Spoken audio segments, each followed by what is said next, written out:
Google's creepy smart glasses are coming this fall. The FBI wants to buy nationwide access to license plate readers, and researchers wanted preschool teachers to wear cameras to train AI.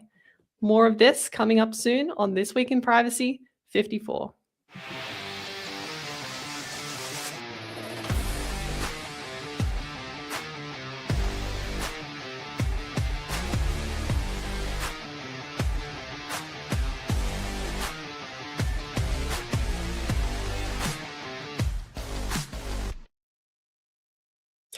Welcome back to This Week in Privacy. This is our weekly series where we discuss the latest updates with what we're working on, what's going on within the Privacy Guides community, and this week's top stories that we've seen in data privacy and cybersecurity.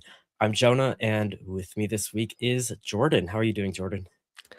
I'm doing great. Looking forward to jumping into some topics with you here this week. Sweet. Well, why don't we move on? With that said, we can start out with some of the news here. Why don't you kick us off with our first story? Yeah, definitely. So this is kind of an update to an existing story, I guess, because if you don't remember, probably I'm going to feel like 10 years ago, Google already tried making smart glasses with Google Glass, and it kind of flopped pretty terribly for obvious reasons, I guess. But here's kind of what's happening. So this is the Google blog post here. Intelligent eyewear is coming this fall. We're revealing new frames from Gentle Monster and Warby Parker, plus features that let you get directions, send text, snap photos, and more. I'm not going to read too much into this press release because, like a lot of things when it comes to like AI products and creepy technology like this, that I'm not sure who asked for this. This is kind of a lot of marketing stuff here. I think the most important part to talk about with this is kind of a terrible trend, because we already saw this with Meta. They released their Meta Ray-Bans and Meta glasses, and that was kind of, unfortunately, it was kind of a success. And maybe you're thinking, oh, this doesn't really sound that bad. Like, is this really an issue, right? And I think the most important part about this to think about is these products have cameras on them. They are also owned by two of the largest advertising companies in the world, Meta and Google. They collect probably the most amount of data in the entire world, probably the largest two data collectors ever, and you're strapping a camera to your face. Now, I know most people in our audience are probably like, yeah, I'm never doing that in my entire life. I'm never strapping a camera from Meta or Google to my face, but that's not the problem. The problem is that this is going to be other people strapping a camera to their face. Yeah. And especially in public, this is going to be a pretty big issue. And I also think this is another kind of awful move where these Ray-Ban Meta glasses weren't originally planning to be part of like this whole, AI ecosystem. But now we're seeing with, these new changes, these new glasses that Meta and Google are releasing, they're integrating these AI features into these glasses, and they're basically like wholesale, like sending and collecting information and sending it to these AI models. And I do want to talk about this a little bit afterwards, but I kind of want to throw it over to Jonah a little bit. Like, how are you feeling about this announcement? Do you have any thoughts? Yeah, my initial thought was definitely kind of along the lines of what you just said. I think it's very unfortunate that Google didn't learn their lesson from Google Glass. I think it was pretty clear at that time that this sort of thing was unacceptable, but now, yeah, it's just become so normalized by, I think the first mainstream one was those Snapchat glasses, but especially the Meta glasses. I think people are wearing those out in the wild. Um, run into like Instagram stories and things like that from regular people. Like they've kind of gotten mass adoption and they've really figured out that they need to market it as like this fashion item, this partnership with these existing classes companies. And that is really how this is taken over, which is just very unfortunate. Um, yeah, it's a shame that we went in this direction because I think I think I've said this on the show before, but definitely in some various threads. I'm not totally opposed to the idea of smart glasses in general. I wear a smart watch myself, and something like a heads-up display in your glasses would be super convenient, especially at the time where I used to wear glasses all the time, which I don't anymore. So maybe it'd be less convenient now, but I did want them before, and that they're not even doing an option, to do that without, like, having these cameras strapped to your face, I think is a shame, and I think that's kind of how these big tech companies like Google operate. They kind of, just take away any choice that you have, so you have to go with the version of the product that, they want you to have because competition is kind of eliminated. We've seen this in the smartphone space where there's only a few major players now. There used to be a ton of smartphone manufacturers like 10 years ago, and now those are gone. And I think, yeah, everything is just kind of standardizing on this one design, which is annoying. Yeah, it is kind of frustrating as well as like I think the eyewear industry has also kind of been profiting from this, right? Because I think a lot of places that sell glasses, they sell the glasses at like a regular store. Like this isn't something that you can just like only get on like an electronic store or something like that. It's literally like next to the standard glasses. So I think it Yeah, becomes kind of normalized through that as well, definitely. I definitely saw him at the Sunglass Hut stand at Macy's. They just Meta glasses next to the Ray-Ban glasses. It's all the same stuff. They just sell them all together. Um, Yeah. I mean, I feel like the price is also kind of ridiculously low, but I think also that's also kind of done by the fact that these are like powered by collecting a crap ton of information. So it's probably subsidizing the cost a little bit. Yeah, I actually don't even know how much these cost. I've never looked into it personally. That is interesting though.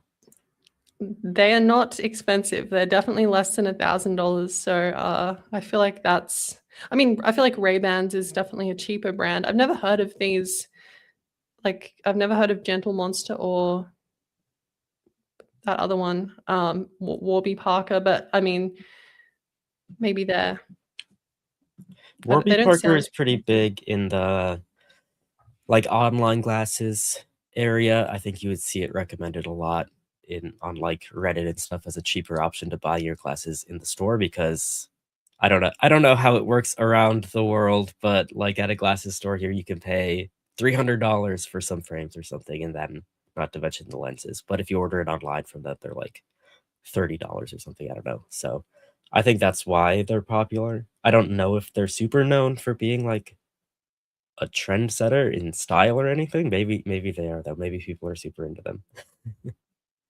Yeah. I mean, I don't know. I also want to kind of talk about this. I don't know if there's another story that kind of follows this up because I feel like some people might be like, oh, this is concerning, but like, is there any proof that these glasses are collecting ridiculous amounts of information on people? Are they actually as creepy as like, are we just making this up? Like, no, we're not making this up. So here's a story from the BBC, and basically a regulator has contacted Meta over workers watching intimate AI glasses videos. So basically, there's a UK data watchdog has written to Meta following a concerning report claiming outsourced workers were able to view sensitive content filmed by the company's AI smart glasses. And it's a little bit concerning. So they were saying that they were even seeing, living rooms to naked bodies. People on the toilet and stuff like that. This is uh experiences and things that, a lot of people, assume is private and that is, like, kind of sacred, which is being sent to these companies, and I guess we don't know whether this is gonna actually be the case with the Google ones, but I think given Google's track record of basically wherever possible sending information to Google's, like, Gemini service, I mean, that's how they make money, that's the whole AI industry at the moment, so it's kinda unfortunate that, there's this normalization of this technology when we already know that this technology is, like, completely, uh it doesn't have privacy built in, and I think the normalization of this is we're basically gonna see every country, like, no matter like, a lot of people say things like, "Oh, China has, like, 1,000,000 cameras in, like, these cities in the US, they've got cameras on every single corner."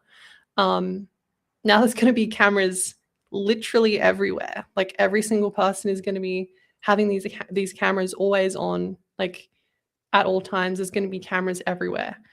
Um, and I think these are a little bit more concerning compared to a smartphone, like, because the camera in your pocket or in your bag is, it's not pointing at someone, it's not, like, primed, ready to capture content at all times. So I think this is definitely more creepy. I think it's definitely also kind of breaking the consent model here as well. Like, if you're talking to someone who's wearing these, like, do you know whether they're recording you? Do you know if they're sending your face to some like AI company? Like, no, you don't. It's kind of creepy. So yeah, Yeah, that was kind of the point I wanted to bring up as well. Like, not only do we not know what these are collecting, or like what extent these are always recording, but you also can't know. Not only can you not know like what these tech companies are doing, but you can't really tell like if other people just around you are recording them right now. And if you look at the images from this Google blog, they are um really hidden, I think, the fact that they have cameras. I literally had to when I read this for the first time, I had to zoom in really on this gentle monster thing to see on those frames to see if they had cameras at all. You can barely tell, there's an outline of a camera when you zoom way in, but I was wondering if they were making some models without cameras that only, I don't know if these I think they said they have heads-up displays, but I know they also, like, talk to you in your ear. Yeah, those ones. I don't know if you can zoom in on that easily or not, but it's you really have to look closely to see those cameras. And I think that that's the thing that is most concerning to me because yeah, it could just I mean, it just really normalizes all of this in modern society that you don't really have any privacy when you go outside. In public spaces anymore. Yeah, a lot of people would argue you probably didn't have privacy in these public spaces before, but I think that the dynamics are a bit different because it I mean, cameras used to be just less ubiquitous in general. They used to be bigger, so it was more obvious that you were taking pictures. Or like even now, if you hold up your phone, uh, like you can tell if someone is trying to take a picture of you. And it's just very, very different now because now you can't tell any of that. It's very unobvious. So, yeah, I am not a fan of this development one bit. Obviously, besides the camera issue, these are really built around Google Assistant, like all of these smart glasses will be with their respective voice vendors. All of these big tech companies really want to push AI and having AI in your ear at all times as the future, right? And that just I mean, we've talked about AI stuff on here in the past, but it's just concerning to me how much data that people are giving up to these voice assistants and other AI chat tools. We've talked about AI chats misleading people. We've talked about how AI doesn't protect your data because it doesn't have things like end-to-end encryption, and they're making it not only it was already hard to run AI locally, now it's practically impossible because who can afford the hardware these days, because of these AI companies buying all the computers on the market, so us mere mortals can't get one anymore. Uh, it's all just not great, I guess is the best way to put it. Um, yeah, it's a shame. A lot of people in the chat hear about this. I like this comment, "Oh, we need proton face masks." Uh, that'd be funny. I wonder if there will be some sort of, product that comes out. I know we've seen it with, like, facial recognition stuff in the past, kinda adversarial things you can wear to mess with facial recognition or cameras or whatever. I don't know if there will be a good way, um, to kind of avoid being recorded by these things, but, uh, yeah, that would certainly be an interesting product. I wouldn't say I'd recommend Proton get into it, but, they make a lot of random things sometimes, so you never know.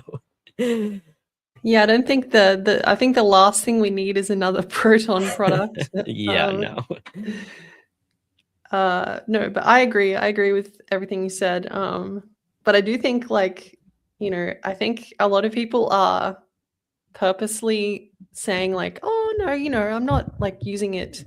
Like it's a cool product and like I just want to be able to take pictures everywhere." But I think a lot of people are forgetting that if just because you want Meta to see everything that you see constantly 24/7, not everyone else wants that. I think and I do like I mean, I understand the comment when you talk about like, privacy in public, but like I feel like it's taking it a little bit in a strange direction. Like just because you don't have privacy in public doesn't mean you should have cameras literally everywhere and everyone with one strapped to their face. Like, uh, yeah, I think also it's kind of changed. I feel like the aspect of that has changed now that we have cameras everywhere. Maybe that would have been true like, back when people had it was hard to take pictures of people and hard to do that sort of stuff, but now everyone's got a camera.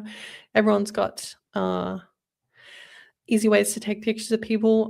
I also think that I'm not sure, like they didn't actually show it in the demo. Like I watched the demo to see exactly how these work, and you did mention a little bit like there is ones with a display and there's ones without a display. So there's different things going on there. It's the same as Meta's ones, but they're also trying to like if you watched last week's Android IO thing, they're kind of pivoting towards like, using these connected devices instead of your phone. Like one of the demos they showed was like ordering something on DoorDash and it was basically Gemini was doing the entire process for you.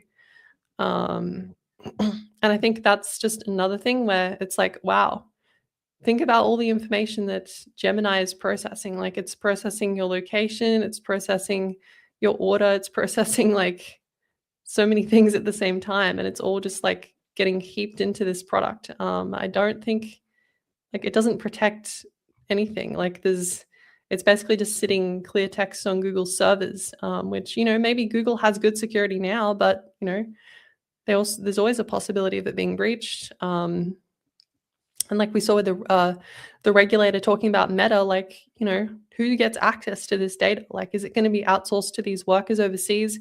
And even then, I feel like just storing that data is also kind of concerning too. Like, all these intimate things that you're doing, like, does that really need to exist on Google servers? Probably not. I would argue not. Um,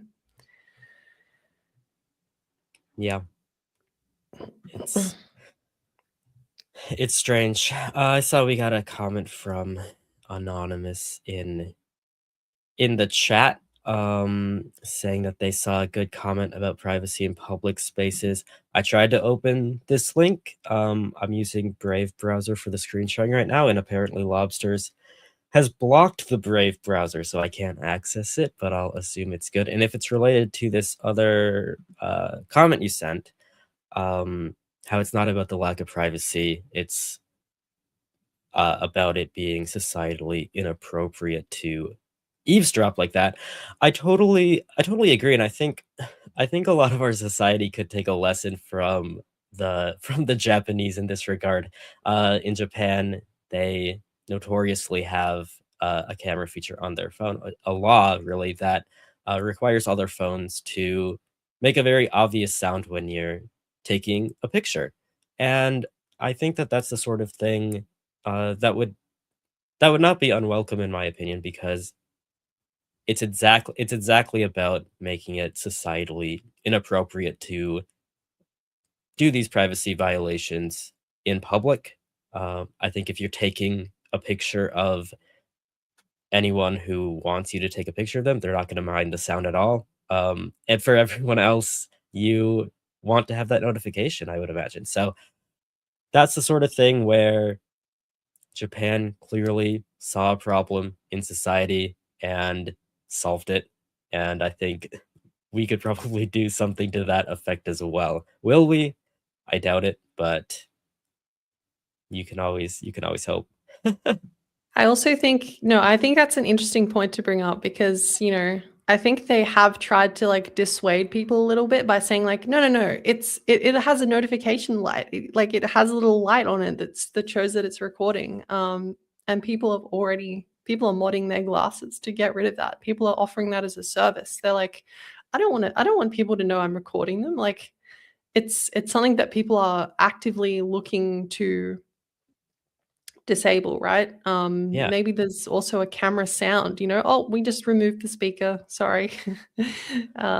So Yeah, I mean, of course these mods exist because it's an asshole move to do that with random people who don't consent to that. I mean, we this is exactly what we learned with Google Glass, which is that nobody likes it, and I think it's still the case that nobody really likes to have cameras all up in their face, but what these tech companies are doing is not only normalizing it, but making it very easy and pretty hidden to do so. I I don't know what I don't know what these glasses look like specifically when they're recording because I don't think they have any pictures of an indicator or anything that I've seen. Someone can correct me if I'm wrong, but I would not be surprised if these tech companies are probably making it intentionally easy to mod. I would imagine a speaker would be more difficult. I mean, you can always remove it, but a camera, you don't have to affect the camera hardware. I mean, the glasses hardware at all because you can just paint over it or put a piece of tape on it, right? It's not that hard to block light. Sound is a little bit more tricky, but yeah, it's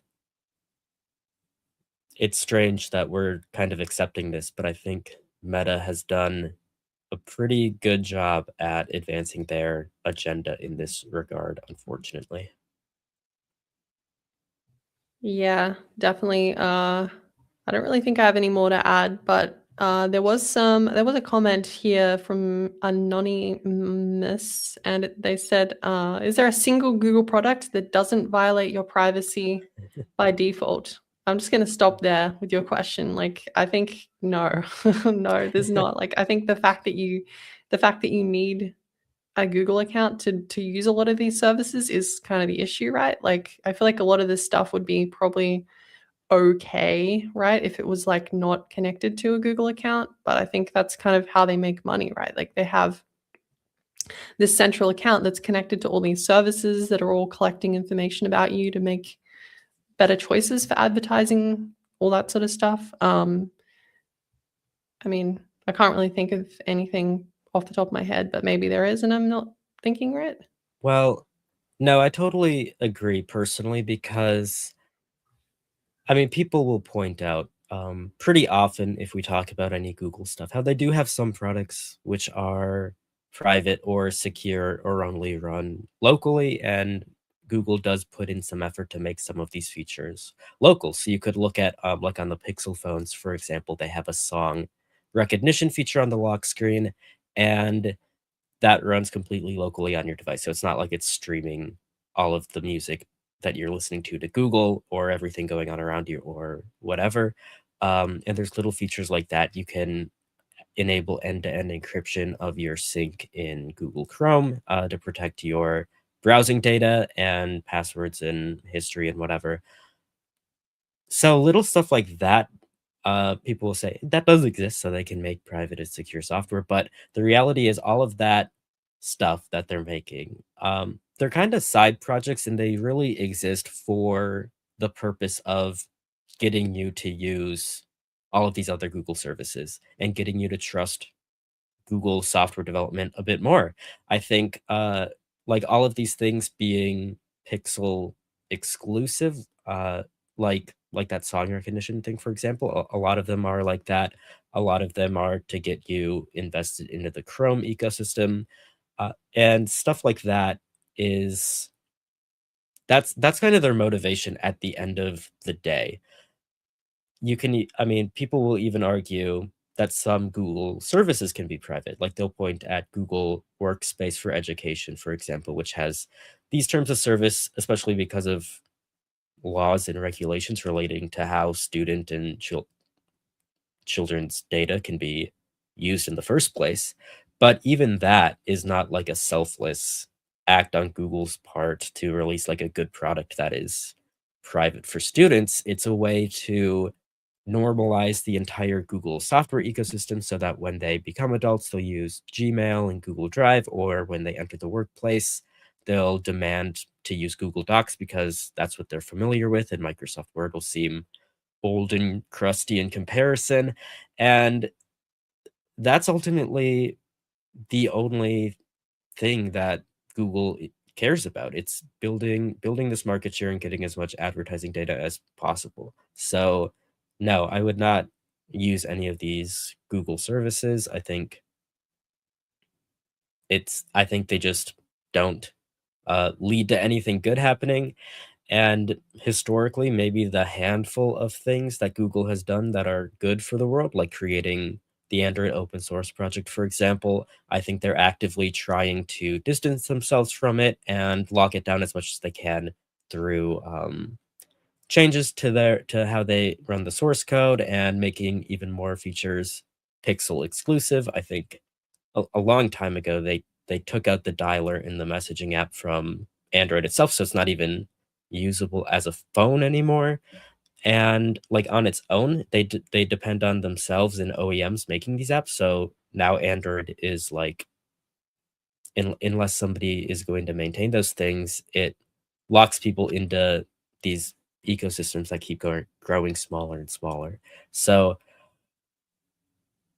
yeah, Google has just become kind of an evil company, unfortunately. And I don't think there's much to do about it at this point. Definitely. All right, I guess we can move on to the next story here. Jonah, what's our next story here? Yeah, let's take a look. So this was reported by 404 Media. Their headline is "The FBI wants to buy nationwide access to license plate readers. Only a couple vendors could likely fulfill what the FBI is after, namely Flock and Motorola." Um, So their article says the FBI wants to buy access to ALPRs nationwide, which would likely allow the agency to track the movements of vehicles and, by extension, people across the country without a warrant, according to FBI procurement records that 404 Media reviewed. Uh, the documents that they reviewed show that ALPRs continue to be a sought after tool for law enforcement, not just for local police and individual communities, but federal agents too. This news is coming as they note as protests and pushback against these license plate readers have spread around the country, which of course we've covered many times here on the show. Luckily, there are a lot of stories about individual cities and towns rejecting these things or going into contracts with Flock and then canceling them because of outrage. I think these are things that most people generally do not want or see the value of, uh, but they are still being adopted in a number of other places. So this 404 Media article notes that in the case of Flock specifically, they don't all of the Flock systems that get installed are kind of under the control of the cities or other entities that order them, not Flock themselves. I don't know if that's technical or just a matter of policy, but at the end of the day, the city that installed it can choose whether to share data with federal law enforcement. Um, and I believe the default is that they don't share that information, although it'd be easy to check. And I'm sure a lot of law enforcement agencies, local police stations, etc., would be more than happy to share all of their data with federal law enforcement. So I don't think that's a huge protection. Uh, but yeah, it's very concerning because all of this data being kind of combined by Flock into this massive database and a very easily searchable database will reveal very fine-grained, detailed information about people's travel habits. And I wouldn't be surprised knowing what uh, applications of AI we've seen in other fields, like the military, for example. I think we talked about that in a previous episode, but there was a story about, um,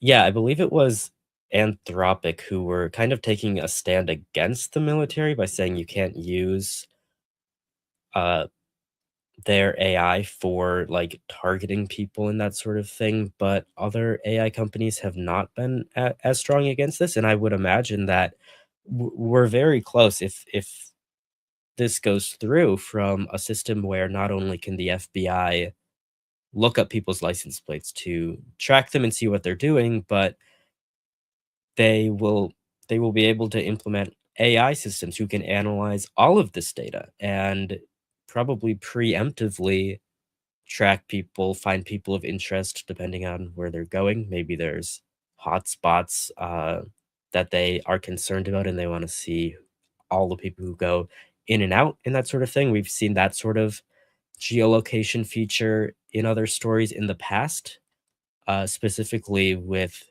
Google. This most often happens with people or law enforcement agencies will make requests to Google asking for all of the phones basically that were in a given area, and these areas can be quite large and cover tens or hundreds or thousands of Google accounts that will then have their privacy breached just because they were somewhat in the vicinity of a crime that occurred. So I would be very concerned about that. We've definitely seen a lot of Flock in the news. That's the big name that people are pushing back against right now. I know that Motorola has a pretty extensive system as well, which 404 Media called out in this article. I don't actually know how extensive that is or how many cities have installed it or what that system entails. I'd have to look more into that.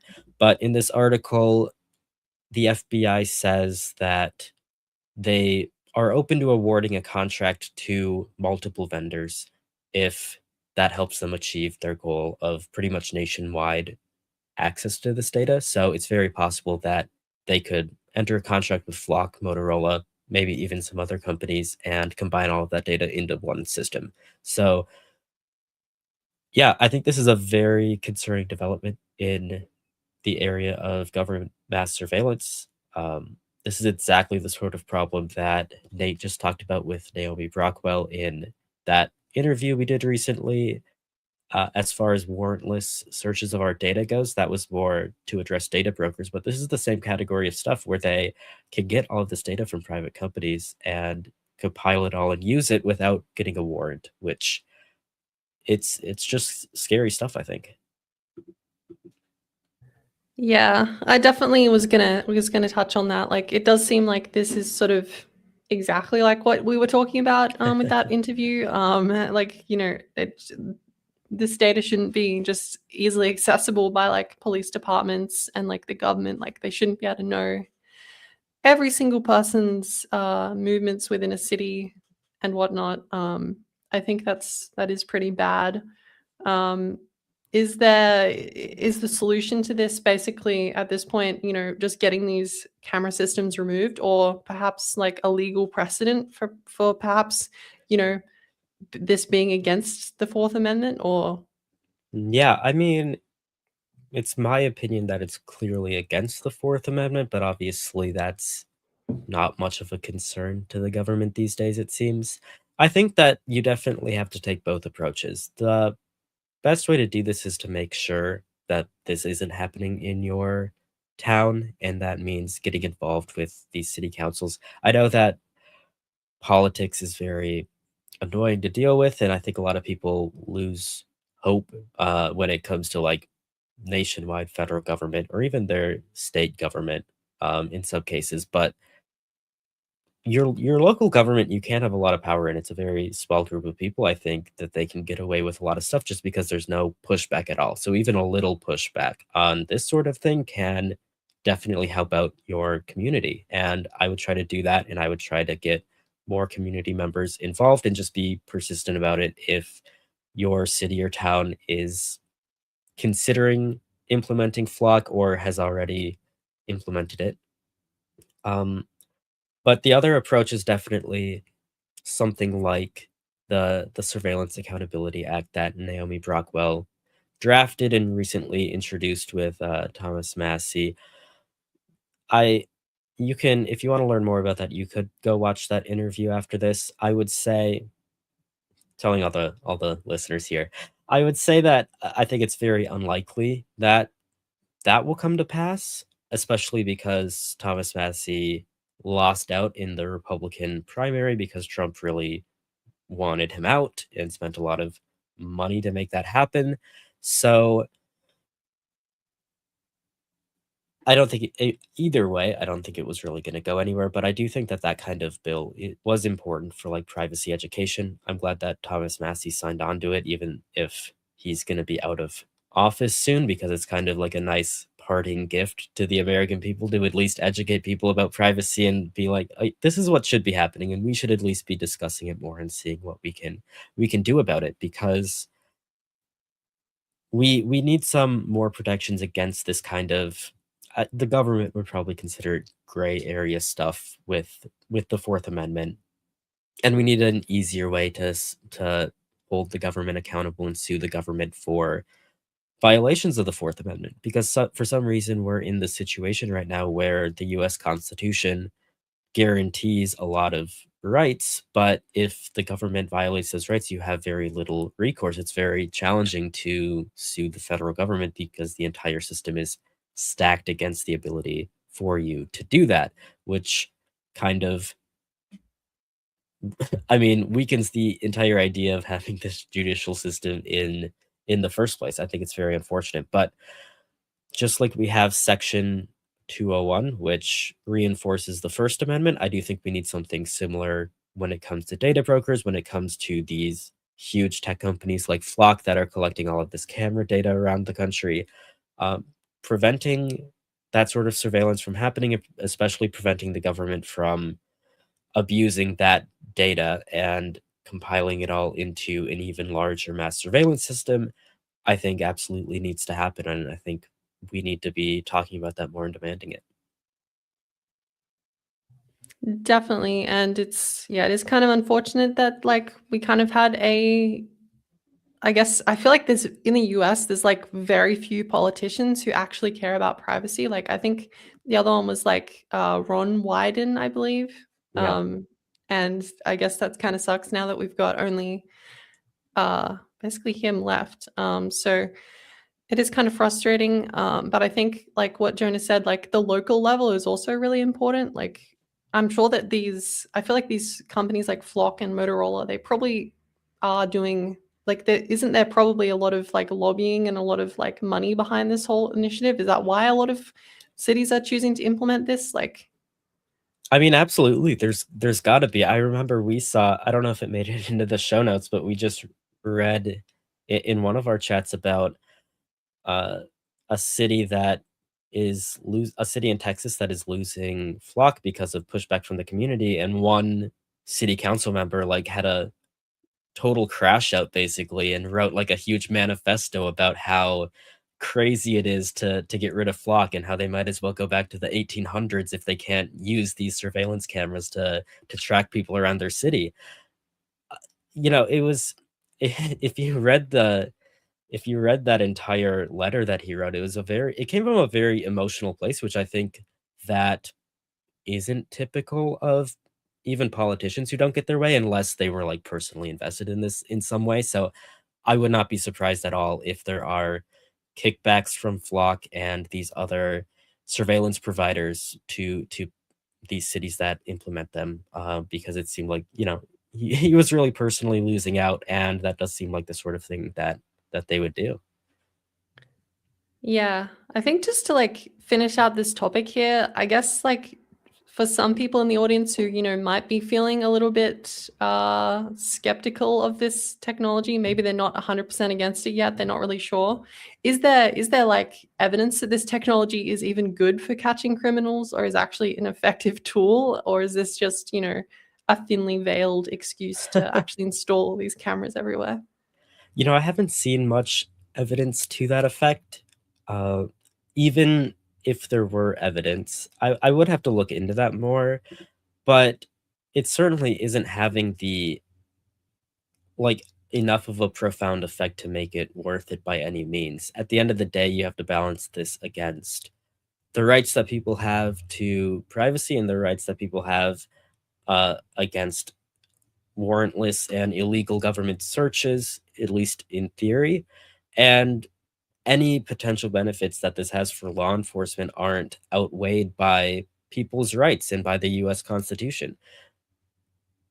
I don't think it's probably not super controversial to most people to want to make catching crime easier and to help out law enforcement with their jobs a little bit, but that help has to come through legal routes, like requiring a warrant and having some oversight from another branch of government, from the judicial side of things rather than their executive branch. And without those checks and balances, it's just an authoritarian system, which is completely unacceptable. Definitely. I 100% agree. I guess here we can dive into this next topic here. This is a story about researchers wanting preschool teachers to wear cameras to train AI. So this is kind of a ridiculous story. I can't believe this is actually a thing. Um, and this is a quote from this article by 404 Media. With your permission, your child's lead teacher may wear a small teacher-worn camera that captures the teacher's approximate first-person perspective, and/or we may place a fixed video camera in the classroom, a document given to parents and later shared with 404 Media reads. University of Washington researchers plan to have preschool teachers wear cameras that would record everything they saw from a first-person perspective, including the children they were teaching. Then they would use this footage to develop AI models. One parent who spoke to 404 Media understood the program as opt-out rather than opt-in. The university said that classroom participation was contingent upon receiving parental permission from all the children. I just want to say, like, already from the top here, when it comes to children, like, we already have a lot of laws around, collecting children's information because let's be honest, like, children can't consent. They're not fully capable of consenting. So, when we have preschool children here, like, these are like, you know, these are toddlers. Like, these are very, very young children. It's kind of concerning, right? So I think that should already be our thing from the top here. These are children that can't consent. Their information, their faces could have been recorded. I assume that none of the parents approved this, but maybe I'm too thinking too positively of them. But I mean, I certainly wouldn't allow this to happen if my child was going to a school. So yeah, this is, I guess, another aspect of how AI is becoming very entrenched into the education system. I think, we're probably going to see like children accessing AI models, these children safe AI models, and like, all this kind of creepy stuff. But yeah, Jonah, do you have any thoughts on this one?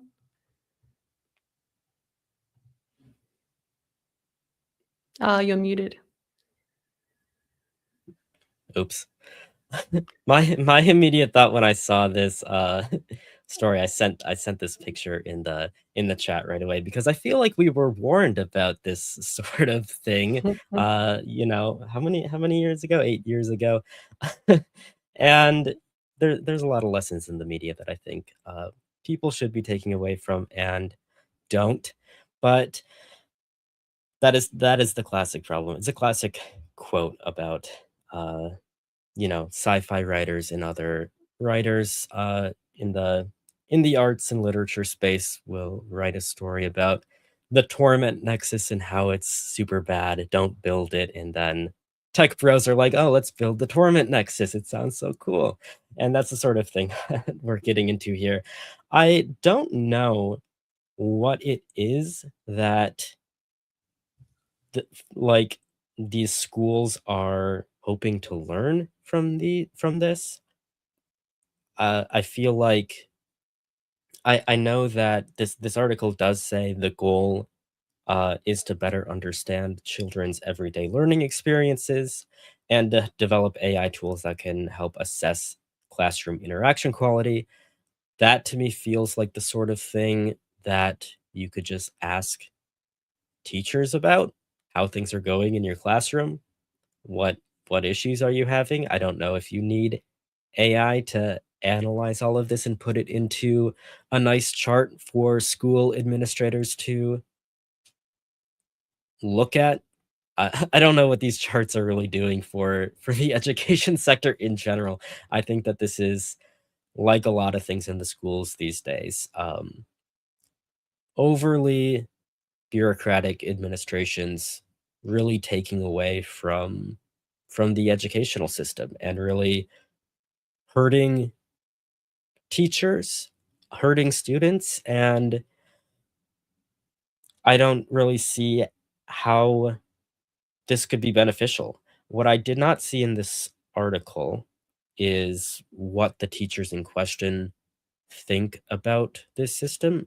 We've heard what parents think and what uh, the people doing the study and what the administrators at the school think, but I would be kind of surprised if the teachers were like super on board with this and really wanted to know how to integrate AI into their classroom more. I feel like that's not something that people are clamoring for. And I think that a lot of people in the educational space know that all of this integration of AI and all of this reliance on AI is making the quality of education worse. It's making like an overuse of technology in the classroom, especially without proper technology education in the first place. Uh, no guidelines for students to follow. I mean, in a lot of cases, no advice is really given. You're just put in front of an iPad or a Chromebook and told to do things. And a lot of students are expected to know the basics. But if you're not learning the dangers of this stuff, if you're not learning how to browse the internet responsibly, it's just a gateway into all sorts of bad behaviors. I don't think that technology needs to be completely removed from the classrooms or anything like that. Cameras probably do. I still can't imagine why anyone would want what's described in this article. But in general, uh, technology is important, and certainly you should be skilled in it. But I think students are basically being trained to be consumers of technology and whatever's put in front of them. AI is only going to worsen that problem. And something needs to be done about that. We need to bring back proper tech education. We need to bring back, I think, more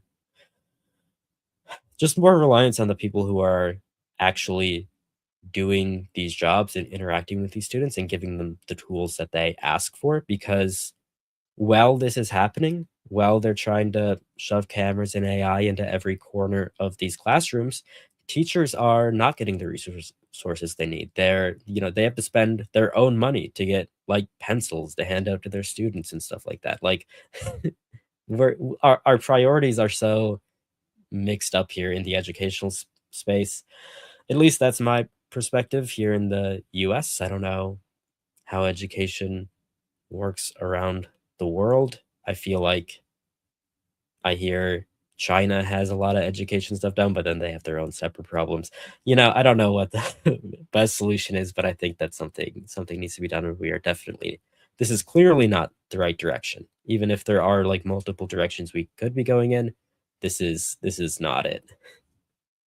Yeah, I definitely agree with your analysis there. I think also the thing that I feel like kind of happens with schools is I feel like sometimes people don't think that children need human rights. Like just because they're children doesn't mean that they can be guinea pigs for this technology. Like I feel like if you said we're going to be installing AI cameras in McDonald's that's going to automatically analyze your facial patterns and like send all of this data to train AI. I feel like people would be kind of like, what the heck? Like, what? I'm not going to McDonald's anymore. Like, what? But then as soon as you say it's for a learning environment, we're trying to help kids. Like, it's like, no, like, I don't think that's really, I think that's kind of a bad excuse. It did say in this, they got a response back from the University of was it the University of Washington?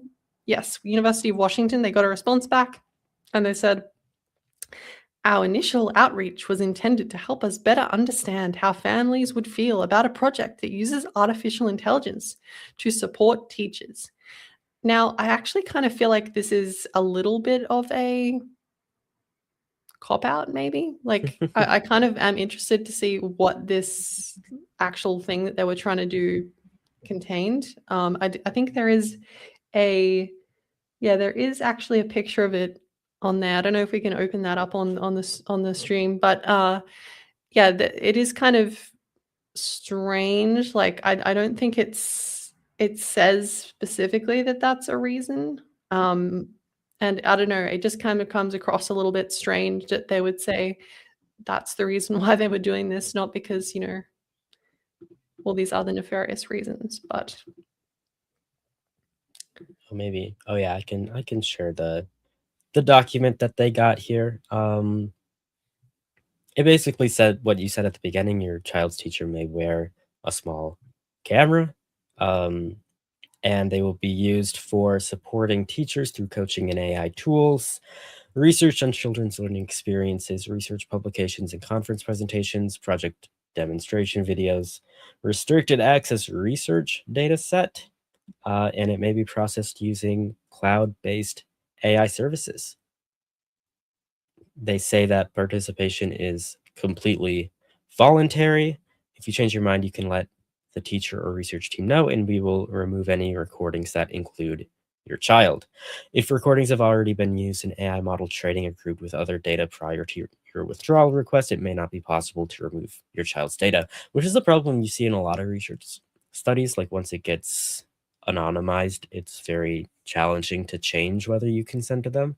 Uh, but I think this is in particular, especially because they are using cloud-based AI, uh, is problematic.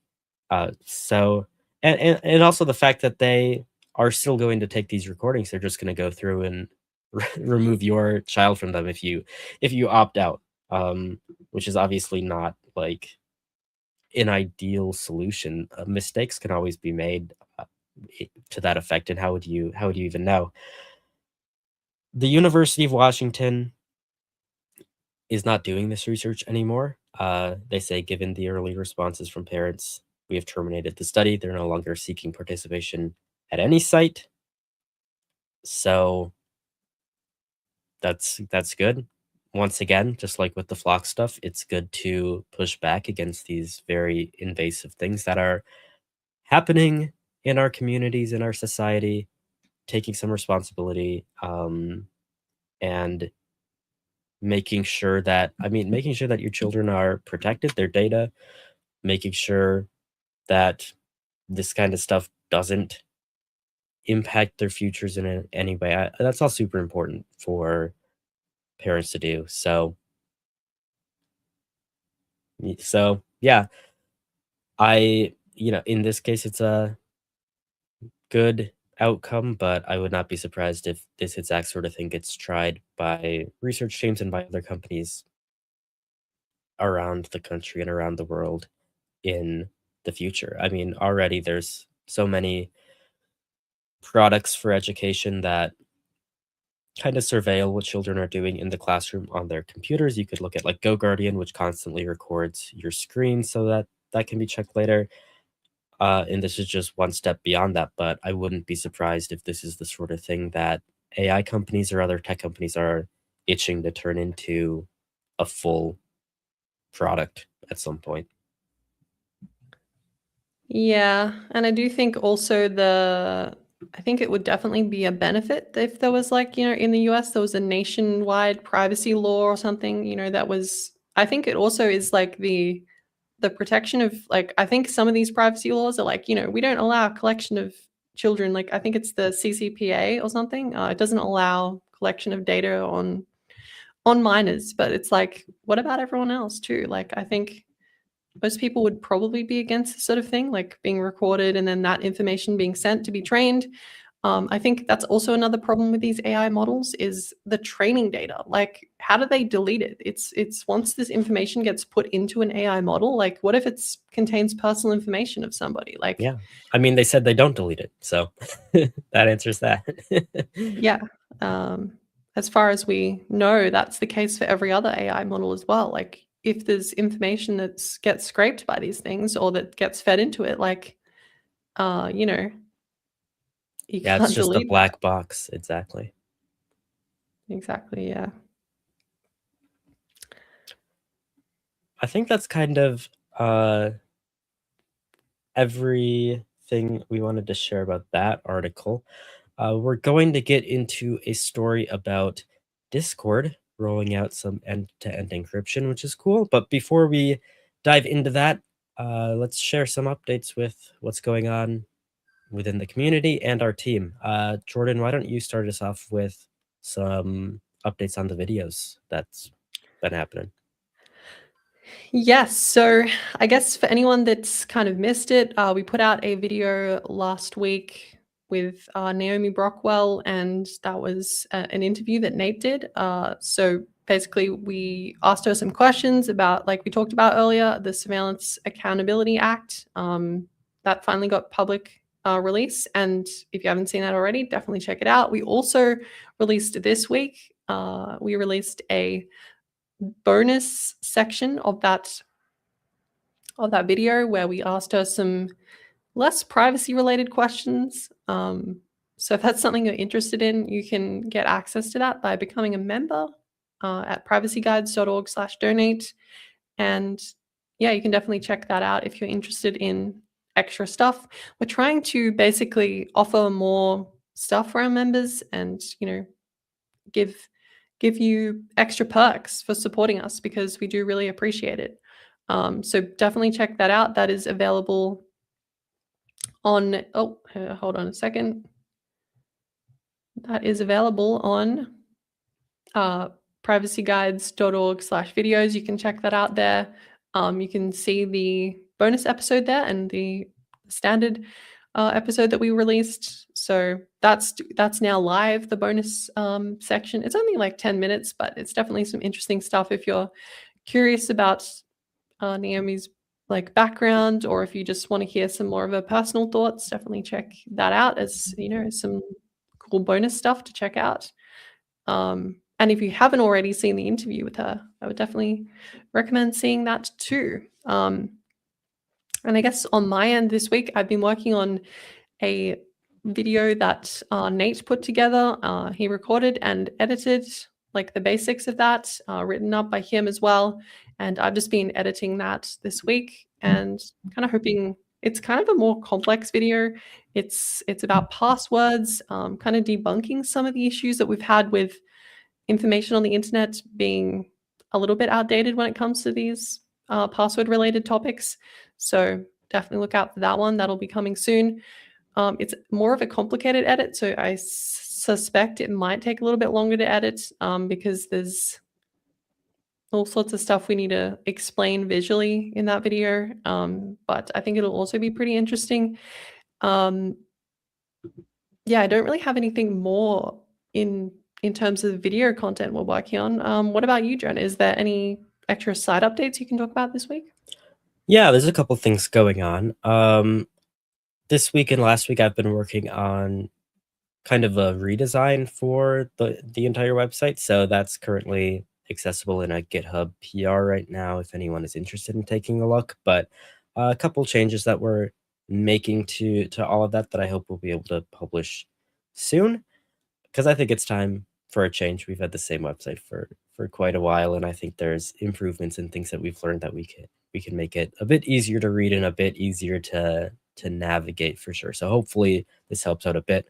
There's also a discussion going on the forum right now that I opened a few hours ago, which is about a project that I want to work on, which is maintaining our own directory of Android app fingerprints for the App Verifier app. I don't know if anyone is familiar with that here or uses that on Graphene OS. You can get it from a Crescent, so I know that a lot of people who are concerned about the security of what they're installing or who are on Graphene OS use this.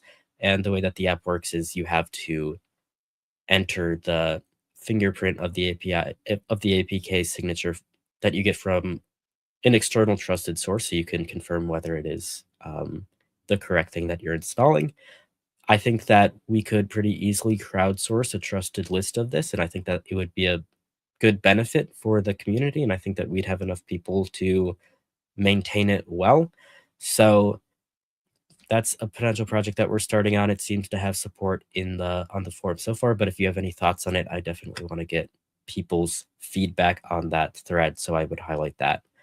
Otherwise, a lot of the usual stuff, as usual, privacyguides.org/news. You can catch up on other news stories in privacy security that we've seen in this space that we don't talk about on this show because we are a bit limited here. We discuss these news stories a bit more than just read through them. So we can't get through them all, or we'd be here for like 6 hours every live stream. But there's a lot of good stuff there as well, and it's a good place to stay up to date in addition to our forum. So that's kind of the main things that I'm aware of for this week. All of the stuff that we work on at Privacy Guides, of course, it's made possible by our supporters. Like you said, if you go to privacyguides.org/donate, you can send us a one-time donation, or you can sign up for a monthly membership, which would include access to early access videos and the bonus questions and interviews and other exclusive videos like the one Jordan just talked about. This is the only bonus questions video that we've done for interviews so far, but it's something that we hope to continue doing uh, for future interviews that we do. We have a couple lined up, and I think getting people's personal perspectives on different things in this space is cool and useful. Another way to support us is by picking up some swag at shop.privacyguides.org. I have a water bottle, says Privacy Guides on it. I like this water bottle a lot. There's some more maybe boring merch like this one that says just says Privacy Guides, but we have some good designs there as well if people are more interested in the activism side of things. I think we have some good stuff that you might be interested in, so you can consider checking it out.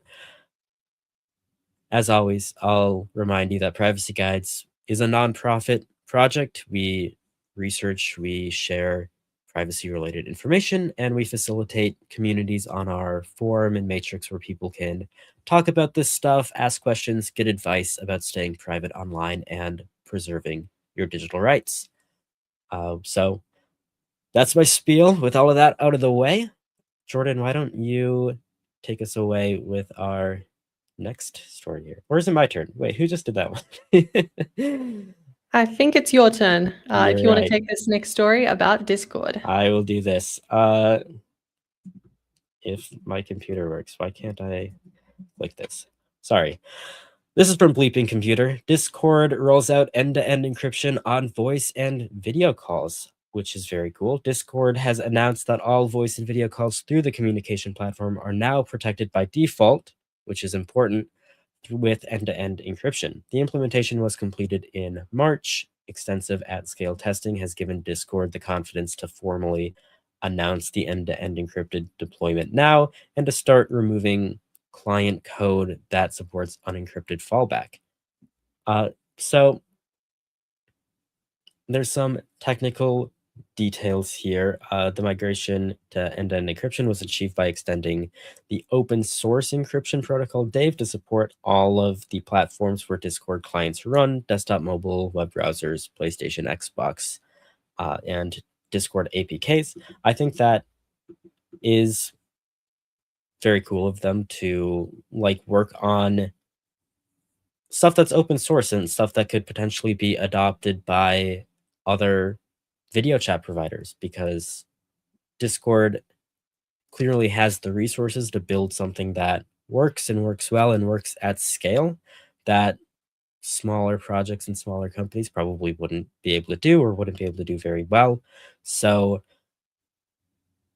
yeah, contributing to open source is always good. The Sleeping Computer article says that this protocol called Dave was first introduced in September of 2024, and it was developed with assistance in auditing from Trail of Bits, which is a pretty reputable security auditing firm when it comes to encryption and all of that stuff. So hopefully it is all done well, and I think that this is a big upgrade for Discord. I believe Discord has already added end-to-end encryption for. No, I don't think they have it for text messages yet, unless their DMs do. I'd have to look this up quick, unless anyone knows in the chat. But at least for voice, it's something. I know that Discord is mainly a chat app, but I know that video calls and voice calls are very extensively used by Discord users as well. So this is not like a super insignificant change. There's some platforms that rarely, if ever, get video calls used on them, but this is not one of them. It's very common. So having this available by default, at least on videos, is it's great for everyone, I think. And as usual, end-to-end encryption, I think, not only benefits users, but it also benefits these companies. They don't need all of this data, and kind of distancing themselves from potentially that liability is also good for businesses. So it kind of works out for everyone on both ends to support encryption as much as possible, which is why more companies should work on implementing it. Did you see any interesting stuff in this article, Jordan? No, I think you covered like the main stuff. I do want to add though, like you did hint that possibly Discord might have encrypted DMs or anything like that. At this stage, that's not something that they've said that they're going to do. I think they've said in a couple of times on, when they've been pressured on this and people have asked them questions like why aren't DMs encrypted? Like, it kind of Yeah. makes sense that this should be something that you do. And This they've article always was a said it's bit too hard. confusingly worded, because it said that the encryption layer covers DMs, but then I realized they probably just meant video calls and DMs. I don't know if I would call those DMs then, because it's not a message, but whatever, Bleepy Computer. We got there eventually. I did want to highlight one thing in this article that I didn't mention, which is that they had issues with this encryption layer in Firefox, with their web client in Firefox. And instead of just doing what I think a lot of companies, especially Google, of course, because they're biased, but what a lot of companies would probably do and just block Firefox and say you got to use Chromium to do this, Discord actually worked with Mozilla to solve those problems and get it working. So that's another cool thing that they're doing. Would I recommend Discord overall? Probably not, especially without encrypted messages. But a lot of people use it anyways. A lot of even open source projects use it anyways. So if you're in certain open source spaces, even it is sort of unavoidable, unfortunately. So yeah, I think it's good overall. It's always good, even with these less privacy respecting products, to move in the direction of them being more privacy respecting, because not only does it benefit the users, but it kind of normalizes this stuff. It makes more people expect end-to-end encryption because they'll be like, well, Discord has this and this other app doesn't. So that's a selling point for Discord. And people will need to add end-to-end encryption if they want to compete. And I think that that is a good thing. You should always, all of these products should always be competing on security features, because that's how we all benefit.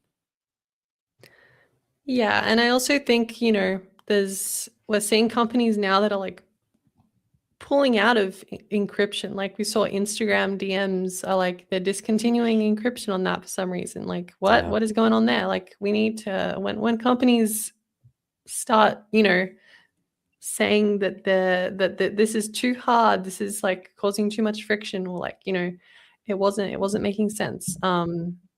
There's plenty of platforms that do it. Signal is everything. Every single thing through Signal is encrypted and it works perfectly fine.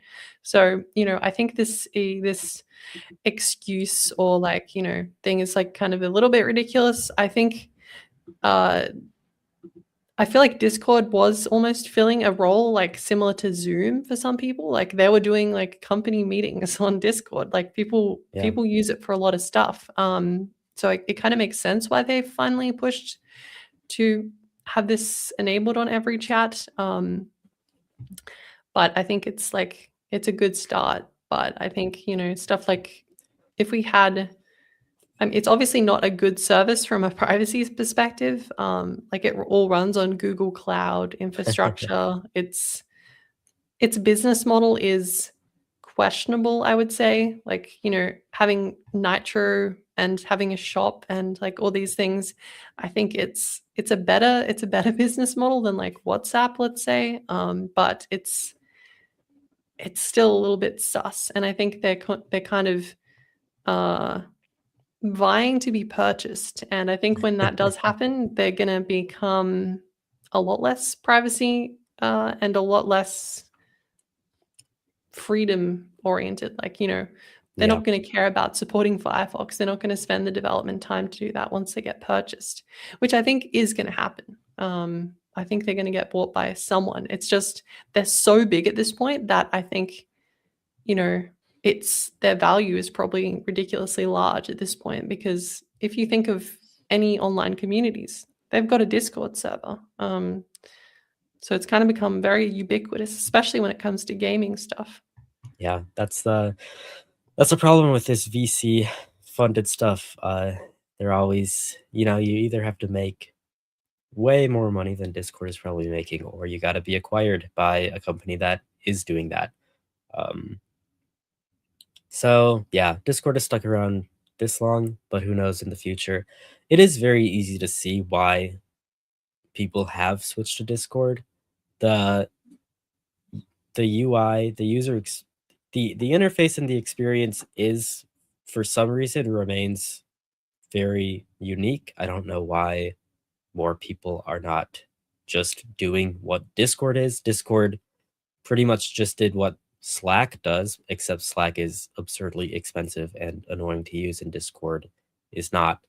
Um, and there's been really no development in other spaces since, which is unfortunate. I've always thought that Matrix and Element clearly need to just copy Discord setup.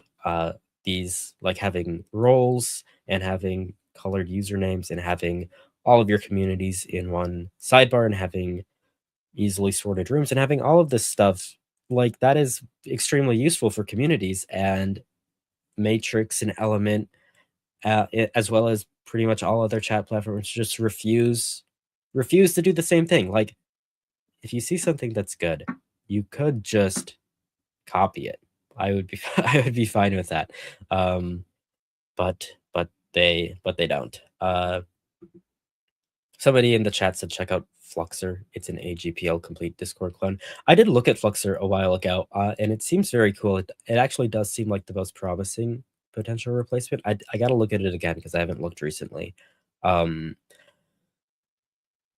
it I'm really hoping we can find an alternative that supports Federation. There's that other Discord alternative that I think it's called Revolt. I can't remember the name. They like rebranded or something, so it's confusing in my mind. But uh, they are like an open source thing, but they have a worse experience in my opinion. And also it's just one centralized service. And I think we're in a bad place if we're swapping out one centralized service for another, even if it is open source, especially if it's not encrypted, because it is just putting all of your eggs in one basket, basically. But Fluxer does have Federation on their roadmap, so I'm very hopeful that they can do it and get it done. We have seen other projects and other even chat projects say that they're going to do Federation and then they never get around to it because unfortunately it is a challenging problem to solve, but I don't think you have to do Federation in the way that Matrix does it, which is extremely inefficient and weird because all of the servers in a Federation basically have to sync data with each other and they all have to store all of that information. I think a system more like Mastodon where there are like centralized servers, but you can access all of them in the same UI would be very beneficial for people. So like for example, we could host a privacy guides Fluxer server, but then if you go to the main Fluxer app, you could still access it and also other Fluxer servers that you see. So that is something I hope happens. Or if it doesn't happen with Fluxer, I hope some other app does it. I'm just really hoping I'm just really hoping someone does it. It's probably one of the top things that I would hope to see because right now I've kind of got all of these chats going in Signal, which is okay, but it's clearly not the same level of organization as something like Discord. And not everyone is willing to join public Signal groups because Signal shares a lot of information. You can direct message anyone in there, you can't really block that.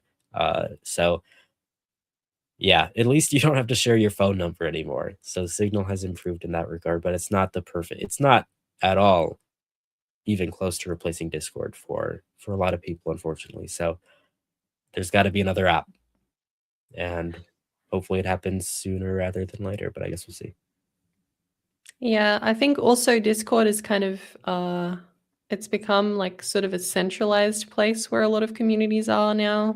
And I feel like getting people to move is going to be a challenge unless something else comes along that is like superior to Discord in every possible way. I think if they are like this Fluxer project, I haven't heard of this before today. But if they are able to create something that does allow like federation and stuff like that, like I think that's going to solve one of the biggest issues that Discord has, which is everything is just centralized on Discord, Yeah, which I would argue is a little bit of a problem because, it gives them kind of a lot of control over the communities that are there.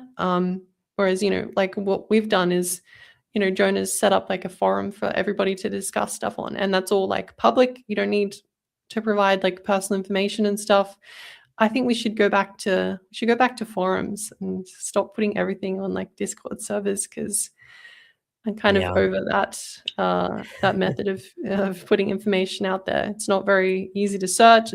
I don't know, but maybe I'm becoming too old, and that is too cool. Too cool to. That's just the cool new thing. So No, searchable information is always good, and I think the messaging space is ripe for a Discord replacement because, I mean, I agree it's going to be very challenging to get a lot of people to switch, especially right away.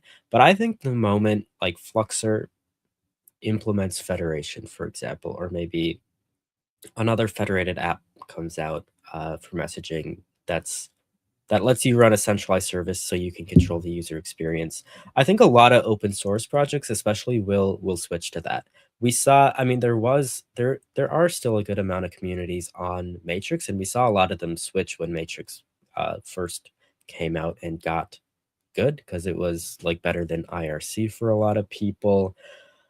But I think the user experience of Matrix at the end of the day, even now, it's not up to par. It's not as fast. It's not as nice as something like Discord. And I think open source projects had this problem where they want to have chat rooms on Matrix, but some people would be joining with matrix.org, which is a terrible server to be using, or would be joining with some other bad servers, or would be, they can't control the experience of the end user. So a lot of these open source projects end up opening their own servers to registration so they can at least guarantee something, but then that's a huge undertaking to like run a mozilla.org server to the public, to a ton of people. Like, that requires a lot of space and processing power. So Matrix, a very hard solution, I think, for projects to stick with, but something more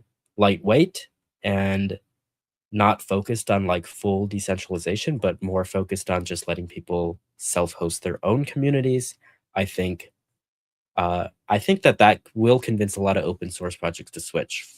I'm pretty certain of it, and I think that if that happens, that's typically how we see change, especially online, because that once all the technical people switch, I think that pulls in other people. It'll pull in the gaming space next, because that's pretty tech adjacent. A lot of those people are also very techy, and then that'll pull in even more mainstreams. I think that's the sort of way that these projects become mainstream, but they have to be usable.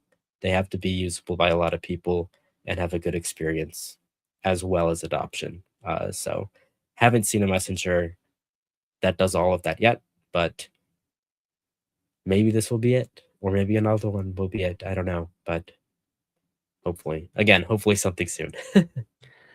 Yeah, and I think the most important part though is like I feel like it needs to be we keep making this mistake. Like Skype, I remember everyone used to be on Skype and then everyone moved to Discord, or like everyone was on Yeah. TeamSpeak and they moved to Discord, and it's like can we move to like an open platform? Can we move to something that's not like controlled by the whims of like a couple of people that own this company? Like I think that's kind of the thing I'm seeing here. Like Discord, I remember back in like I joined it when it like first came out in like 2015, I think. Or 2016, 2015. And it was a really cool alternative. It was like way better than everything else. But like I feel like we've gotten to the point now where it's like we have the ability to make something better. Like I feel like it wouldn't be that hard for someone to make something that is better, because there's so many teething issues now with it. Like people are complaining like about decisions that have been made by the development team. Like, oh, why is it moving to like, why are you moving every platform to like a non-native experience? Like, why are you making the app like really laggy on my phone? Like it's decisions that like this top-down system is kind of making, right? Like I feel like if it was a decentralized open source sort of thing, it would be maybe that is an option that you can switch your clients to, but there's also another option, like there could be something a bit, avoid these issues that we keep having. But again, like, Matrix also has showed us that doesn't always work that well, because I think a lot of the development around Matrix is done by a single company. It's not really done by a community of people as much as we would like. Like, matrix.org Foundation is like quite strong behind the development of it as a project, which kind of makes sense, but it does mean they can make decisions that affect everything else. Like I remember it's like all the spaces stuff, and then we had before spaces, it was like everything was in, I don't know. I'm not honestly that much of a Matrix user. I'm just on there because there's channels that I have to be in. But there's definitely issues with that aspect as well. But I feel like the issues are a little bit more forgivable, at least. Yeah, totally agree. A couple messages in the chat here. Ion Sailor said, Stoat, thank you, not Revolt. Revolt was the original name. I didn't much like it at the time, but I think Stoat is much worse. No offense to the Stoat people. Harder to remember. Yeah, I'm not a fan of Stoat, unfortunately.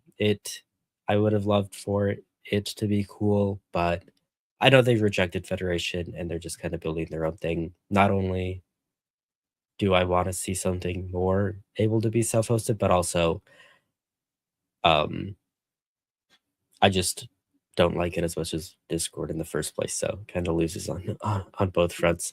Hello asked, why is matrix.org terrible? Or do you just mean the UI?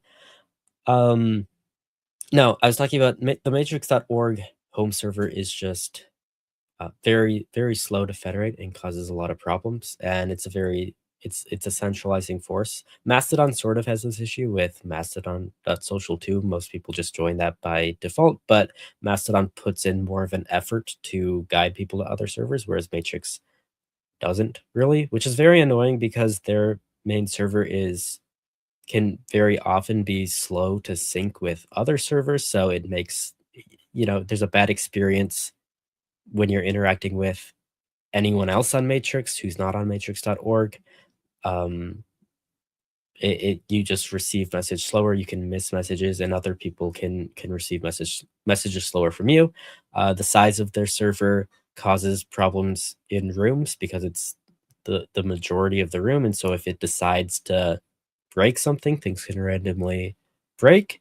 And it's so centralized that when matrix.org goes down, which it has done in the past and will in the future, it basically turns most of Matrix into a ghost town because there's only like 10 people in each room who are on a separate server in a lot of cases, or even less in smaller rooms. So yeah, it's definitely a putting all your eggs in one basket case, and it's not even a very performant basket, unfortunately. So whenever anyone complains about Matrix, the first thing I tell them is to switch from matrix.org to literally anything else, and they always come back and say, "Wow, this is much better to use Matrix after I switched." Wow. Yeah, I mean, I don't know.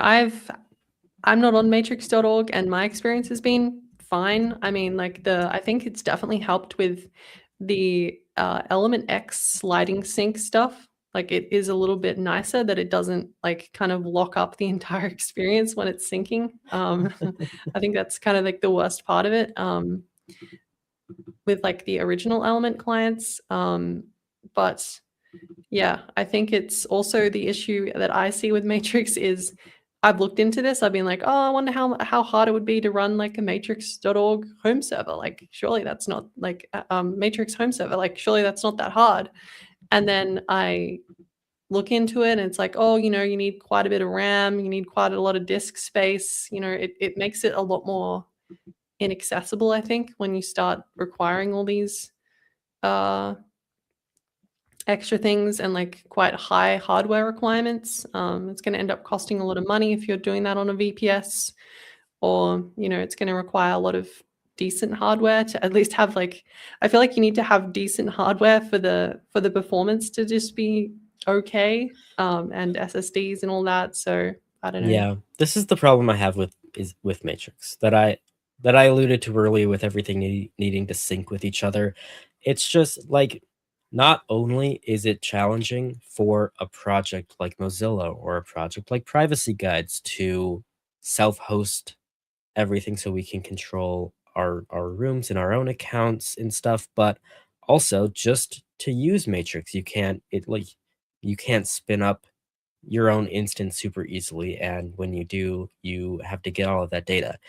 Matrix, like, it makes sense for very specific use cases where you would want to actually have all of that data. It's certainly good for decentralization, but it's not it's not what most open source projects or what most projects in general need, and it doesn't really make a lot of sense for the huge groups who are trying to use it.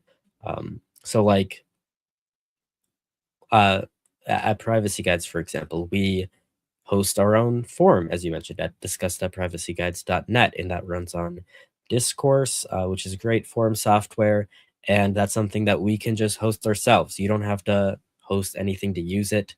No you can't, access other discourse forums to it or anything. It's just a normal website, but it's an experience that we can control and it's easy for people to use. And if you get like the Discourse mobile app, you can add multiple Discourse forums to it to get notifications and stuff from all of them that you're a part of.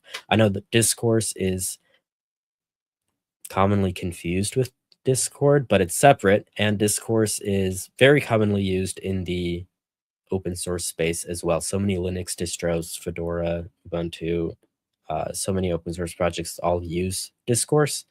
So you'd recognize it if you saw it because a lot of these sites look the same. But it's nice to have a system like that, and that's why I think if there is a federated version that's more like the open source project can kind of control it, but it's all separate. I think that would see a lot of adoption because a lot of open source projects are already doing that when it is an option here.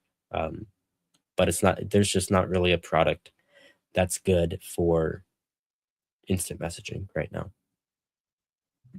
Yeah, definitely. I guess we can kind of move on to the next story here, and that is about Poland urging officials to ditch Signal for state-run messaging apps. This is a story from Cyber Insider.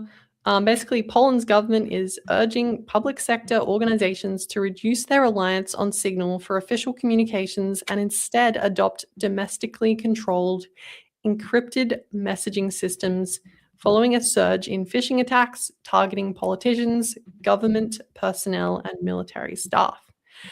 And basically, instead of, whatever Signal or any of these other encrypted apps that we suggest, they are pushing people to use, I'm not going to even try pronouncing that, but this app that they're suggesting, I don't know how to say that. I guess it's in Polish, which definitely makes sense. But yeah, there's two apps there, MSZYFR, I don't know how that's meant to be said, and SKR-Z. I did see someone also mention that this first one here is actually a Matrix client. So that definitely tracks considering Matrix's involvement with governments and militaries and police forces. I think that definitely makes sense. So if we just dive into this here, yep. So according to the advisory, both systems operate entirely under Polish jurisdiction with their infrastructure hosted in Poland and administered in accordance with national cybersecurity standards.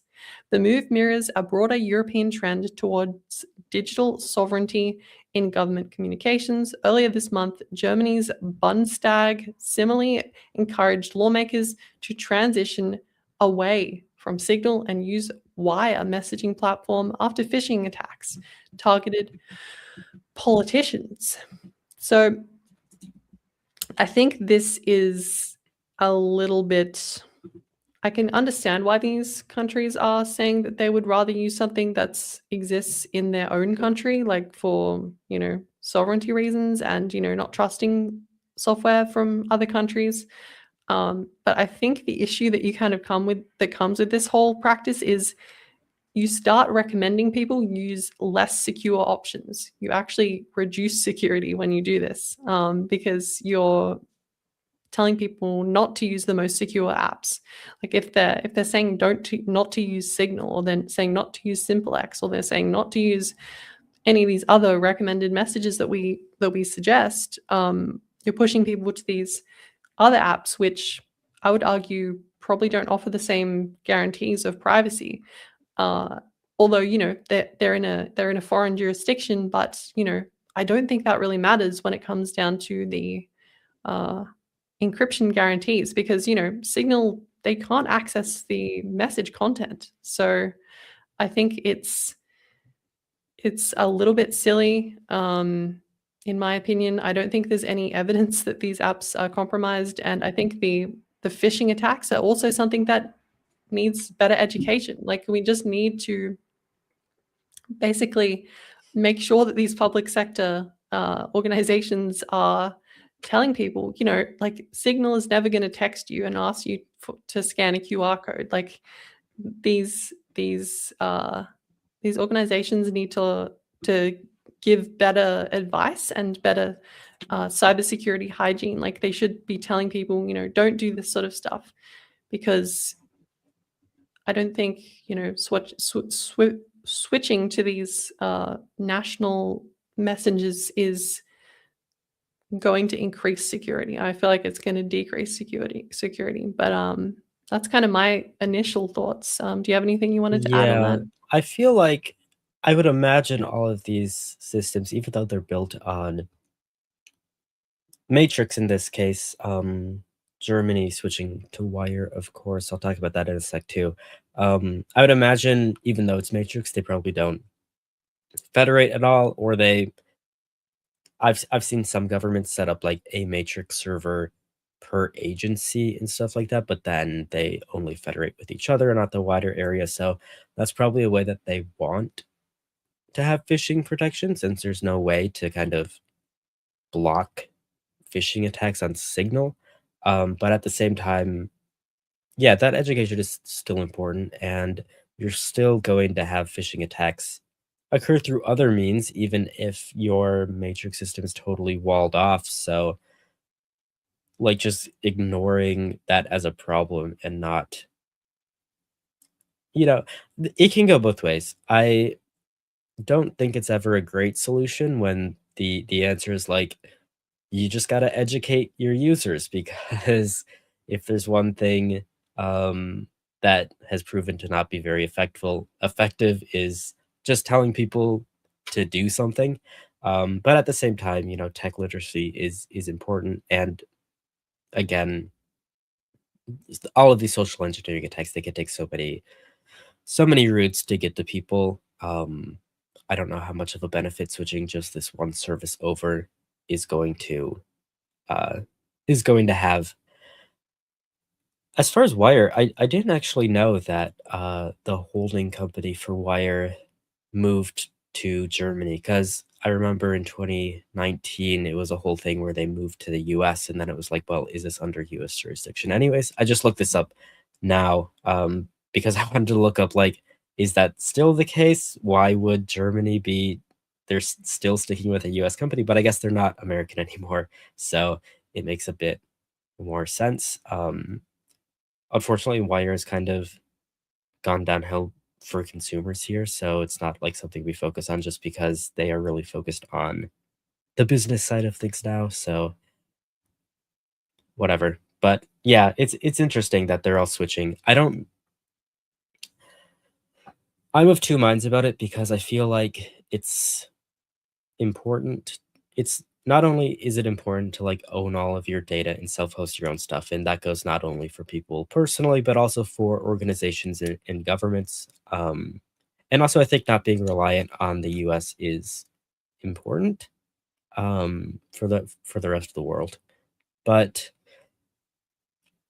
I it I don't know, like, how much better these solutions are going to be for them, especially in light of like known to be secure solutions like Signal. It's one thing to switch like from Microsoft Windows and from Google Drive to European solutions, or like Linux distros, or something like LibreOffice, or OnlyOffice, or um, Nextcloud, or whatever. Um, that sort of stuff makes sense, but when you abandon tools that like are provably secure, like Signal, or like the Tor network, or etc., that's where it makes a bit less sense to me to just like blindly shy away from American companies. So it can go either way. I don't think this is like a terrible idea for Poland to be doing, but matrix security, not up to Signal's quality by any means. There's a reason that Signal is kind of the standard in that space. So yeah, um, maybe it's going a bit too far, or maybe it's good for the EU to be more self-reliant. I don't know. You all can let me know what you think about it, but yeah, I kind of mixed on the whole thing. I do think, I don't know, I feel like I sort of take like a somewhat pragmatic approach. Like if something is in the US, but it offers a much more secure experience and a much more usable experience, I'm okay with using that, right? Like I think if, if Proton Mail, for instance, was in the US, I think it would still be like verifiably, like it would still have good security, right? Like I don't think that would. Well, that would be a little email specifically could be a little tricky. I was just gonna bring this up. I Okay. think people are a bit like overly paranoid about data entering and leaving the US.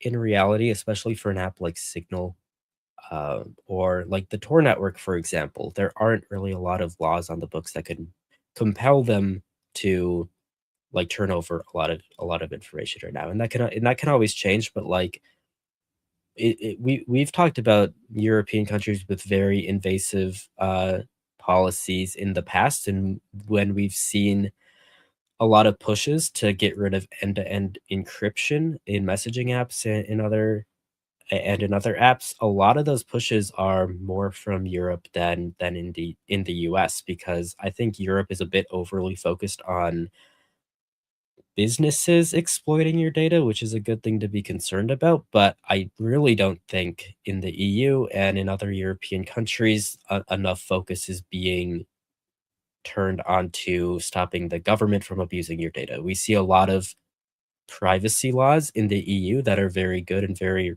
robust, and they rein in tech companies, both in the EU, but also American tech companies, which is always a good thing. But those privacy laws very often do not apply to the government getting your data or the government collecting it, or they have specific carve outs for government agencies. And so when you're talking about like regular people, I mean, obviously this is a app for the government, so it doesn't really matter in this case. But when you're talking about people switching to European services, it is concerning. Going back to Proton though, well, I think like the way that they secure messages is good, and I don't think that there's really necessarily a mechanism in the US that they could be like compelled to decrypt someone's messages, for example, or build a back door into their web encryption. Wiretapping, the whole wiretapping situation in the US is not great, and I can certainly imagine an issue where they are forced to collect unencrypted emails coming in, and since that's most emails, that would be a concern for me. So there's probably some more protections against that in Proton's current jurisdiction, but it's not it's not a cut and dry thing is the main thing I would say. I think, I just see a lot of Europeans very overly putting their faith into things like the GDPR, which does have very good protections, but it's not like, um, completely comprehensive against anybody who might want your data. I mean, in my opinion, that bill is like primarily made to rein in American companies more than anything else, which has been a European goal for a while, which again probably makes sense for them, but um, it's not like gonna save you from all potential privacy threats. Yeah, as someone who's not in either Europe or America, I guess I'm definitely less have no skin in the game, I guess. Yeah. So I think, yeah, I don't know. I don't really care that much about like the jurisdiction, I would say. I would prefer if it wasn't in Australia though, because we have like really awful surveillance laws. So anything that isn't in Australia is like better, in my opinion. Just because, yeah, we don't really, it's kind of a problem with our country. I don't know. Our politicians are not great at they just rush through surveillance stuff. And there's a comment here from Cannabita. They're switching to a communicator built in-house. Also, it's not available to the public, only government officials. Yeah. I guess that is interesting. I kind of assumed that they were doing that, but I think it is one of the ones that they mentioned is based on Matrix, I think. But yeah, it is still like an in-house system, I think, which I guess, can prevent a little bit of the phishing aspect, but, like, I still think, phishing is kind of a large attack surface, especially if you're a public sector, even a public figure. Like, I feel like the risk of phishing is a lot more likely if you're a public figure. And phishing attacks can include lots of different things, like installing malware on your device. Like, it doesn't matter where the app is installed from or where the app um, is developed. I think that's not really protecting against the phishing attacks. Installing malware on devices, getting people to click on links.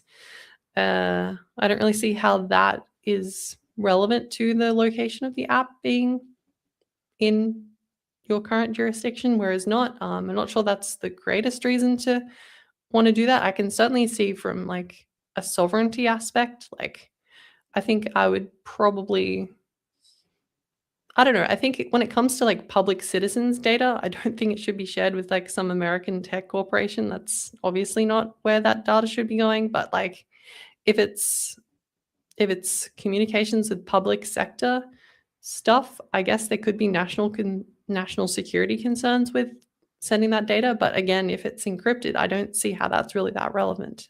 Yeah. Oh, speaking of national security, I just wanted to fact check this message quick. The first this is why they're recommending two. The first one is indeed built on Matrix, and the second one is totally isolated, and that's for handling restricted information, and that is the homemade one. I don't know if they're saying because the second messenger that we mentioned is an isolated classified communications network. I don't know if that implies the first one is going to be more open to federation or not, but um, yeah, it does seem a little confusing that they need to have two different messengers instead of having one good one. But I guess maybe it's nice for governments to segment classified information into its own thing, easier to keep track of. So probably makes sense. I don't know. I'm not a government data manager, so however they decide to handle all their classified information is probably good, but it does seem a little inefficient. Yeah, and I'm not really sure if, I know Poland, I feel like Poland is like one of the smaller countries in Europe, but I might be wrong on that. I feel like trusting data to like, a tiny group of developers from Poland who may or may not have the world-class expertise of cryptography that Signal has is probably not the greatest idea, but maybe they are, maybe they do. Maybe there are just so many cryptographers in Poland that I'm not sure, but I don't know how Poland compares, like in terms of population. I know it's quite a big country, like on a map geographically, but I don't know how mm, many. I don't know if I'm looking at a map quick, it is top 10. I will say, just in the defense of uh, some smaller countries. There are a lot of like surprisingly good open source projects and internet related projects if you get into like the networking DNS space coming out of the Czech Republic. So um, there there's some experts in these countries, but also it does seem strange to me. I mean, I guess it makes sense, but does every single EU government need to have their own homemade system? I don't know if that's the case. Like maybe they could pool some resources, but and I guess they sort of are with Matrix, but yeah, it's still a whole situation of standing up their own stuff that probably not the most necessary. someone in the chat said the EU could really do with the First Amendment. I think a lot of like I think it I mean, I don't really hand things too much to the US, but I feel like that is pretty much the gold standard when it comes to like freedom of speech, I Yeah. guess. I feel like not many other countries are have such a robust protections because Yeah, I I don't mean a know. lot of countries really don't. I think it's taken for granted in the US. And I think a lot of people just assume because it's yeah, I mean, it is a human right, you should just have it, and I think a lot of people in Western countries, like, assume, they just have this right, and they assume it up until the point where they find out they don't. And I know there's a lot of complaints coming out of like the UK, for example, about them like really cracking down and policing social media stuff super strictly. And that's the sort of scary thing that's happening in society lately. The US is not obviously not perfect by any means, and certainly hasn't been great lately, but it's good to have these legal protections on the books, even if they can get abused by the government. We were just talking about Fourth Amendment rights issues earlier, so it's not a perfect system by any means, but it at least gives you potentially some recourse, and it does usually eventually end up happening where um, like your rights eventually get defended in court and precedence is set and like this stops being an issue. Whereas like there's no reason for that to happen in countries without like a codified Bill of Rights in their constitution because all of these violations, unlike in the US, they're just legal. Um, at least if they're illegal in the US and in the US abuses it, there's potentially something that will be done. I don't I don't really see a way out for like people in the UK, for example, unless they get the law changed and get that right established. So there, it's just an extra uphill battle that needs to happen in countries that don't have this codified into law. Yeah, I can't believe the founding fathers didn't think of data brokers like collecting all your information. I That's like know. really unfortunate. They were really they really did not predict any of the problems today. I don't know what they were doing. They should have got that crystal ball out. Yeah, I mean, I don't know. I definitely agree. Like, there's people that maybe would deny that, but like, it is pretty much like it is definitely a pinnacle of uh yeah, there's definitely like stuff that goes on in Australia and in Europe where, people think that they can say anything and not face repercussions or not say anything, within reason, obviously, but it's definitely it's definitely a benefit of that jurisdiction. But yeah, I think we've kind of. Do you have anything more to add to this story, or should we move into some forum updates? I don't think so. I think we could move on. All right. So I guess moving into forum updates here in a minute, we'll start taking viewer questions. So if you've been holding on to any questions about any of the stories we've talked about so far, go ahead and start leaving them on our forum thread or in the comments section on the live stream. For now, let's check in on our community forum. And as always, there's a lot of activity going on there. But this week, the forum, we wanted to talk about this thread that was kind of popular this week. And it's about Bitwarden scrubbing always free and inclusion values from its website as its longtime executives step down. Yeah, I just posted this article from Fast Company to the forum almost a week ago because someone sent it to me on Mastodon. It's proven to be a little controversial on the forum. They've rolled back some of these changes, so like it is a bit more clear on their website that the free version they have the always free text back, but I mainly shared it because I think it's another example of Bitwarden doing some sketchy things post receiving a huge amount of VC funding. There was another issue related to the source code and their open source licensing that they eventually rolled back, and they were like, "Oh, it's a mistake," and they pretty much said the same thing about this issue. They said, it's an oversight," and they made it better. But I don't think we need to be policing companies this much. And pointing out these mistakes, I think it just shows that the culture at Bitwarden has changed a bit because I can't imagine this happening in its previous state where it was just a fully open source kind of community project and not trying to turn into this huge corporate juggernaut in the password manager space. Um, so I think it's just an unfortunate direction for Bitwarden. Uh, And that was mainly the main thing that I wanted to point out. It's just another step in that bad direction that we predicted quite a while ago. When we talked about this first happening and them taking VC money, we predicted that this sort of thing would happen and that changes would be made to Bitwarden eventually, and there would be more of a business focus. I think we just talked about Wire Messenger. I think that's a good example. I don't know if that was caused by VC or private equity, but that sort of shift from like the personal consumer side of things to a B2B product never really helps consumers. And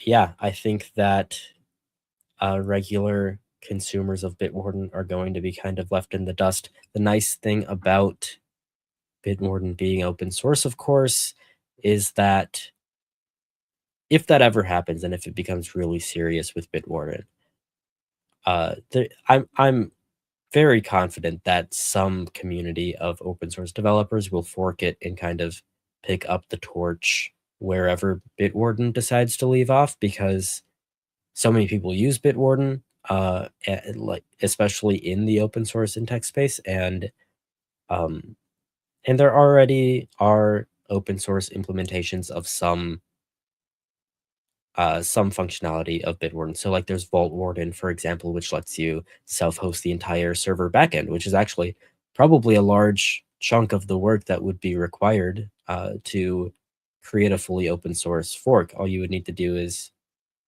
fork the Bitwarden client basically and maintain it in going forward in the future. But everything everything should be fine. As far as Bitwarden and its longevity, you might just have to stop using Bitwarden itself at some point and switch to maybe a client Vault Warden makes or some other open source project, which will be annoying for people, but that might just be how it is, because that's the direction that I really see Bitwarden going in, unfortunately. Jordan, you're muted. I feel like password managers are kind of extremely irritating if they go down or if like there's an issue where you have to switch, because I think they contain like so much information and especially, I don't know if this may not be the case for everyone, but I've got family members, I've got like friends who are using this, and if they were to say, remove the free plan, I think a lot of people would be like, I don't know, I don't really want to pay for this. And because that's just the society we live in at this point, like people don't want to pay however much per month for software that they use, which is kind of being normalized by, everything being driven by advertising. And when there's a company like Bitwarden who has this really good product, I think it's going to be more likely that it's going to move in a direction where they want to make more money with it. And if they have a bunch of freeloaders, I guess, in quotes, they're not saying that not paying is not good, but some people can't afford it. But I think there is definitely probably a lot of people using Bitwarden for free and not paying when they could convert those users into paying users. I kind of remember, I don't know if I'm remembering correctly, but I think like this was a similar issue with 1Password. I think they originally were doing like a one-time purchase model, and you could use like a local vault, and they kind of switched their entire business model to be a subscription company, away from buy it once. I think people are much more likely to be fine with buying it once and then having it forever than paying for another subscription, because everything is a subscription now. Like people are kind of sick of it. Well, just look at Plex. Did we talk about that last week, or did I just talk about it online? Because I don't think we did. Plex is raising their lifetime price to $750, which is insane, because they obviously want people to sign up for their, I think it's $60 or $70 a year, like yearly subscription, right? They just really want to build that recurring revenue, and this is I think that all of these problems that people have with Plex developed because of VC funding in that case as well. And it's the same case for 1Password. They really focused on the business side of things. And of course, open source alternatives do arise. A lot of people switch to Jellyfin. A lot of people don't because Jellyfin isn't as good yet, unfortunately. But yeah, to play devil's advocate a bit, there are some companies that kind of use the business to business model to kind of subsidize a different consumer plan, which is good. I'm pretty sure that's what Bitwarden is doing currently. I think I've read somewhere that they just don't make money on the consumer side of things, but they keep it around, but they get all their funding from businesses, which makes sense. 1Password is in the same boat. You could definitely say that about something like Matrix and Element because they certainly are getting most of their money from big businesses that are signing up for chat or all of these government agencies that are now adopting it. I can't imagine they make like barely any money from matrix.org itself. We just benefit from it. We talked about Cape, the cell phone carrier, last week. They recently launched a consumer plan that there's no way they're making money on, but they probably make enough from business contracts and government contracts.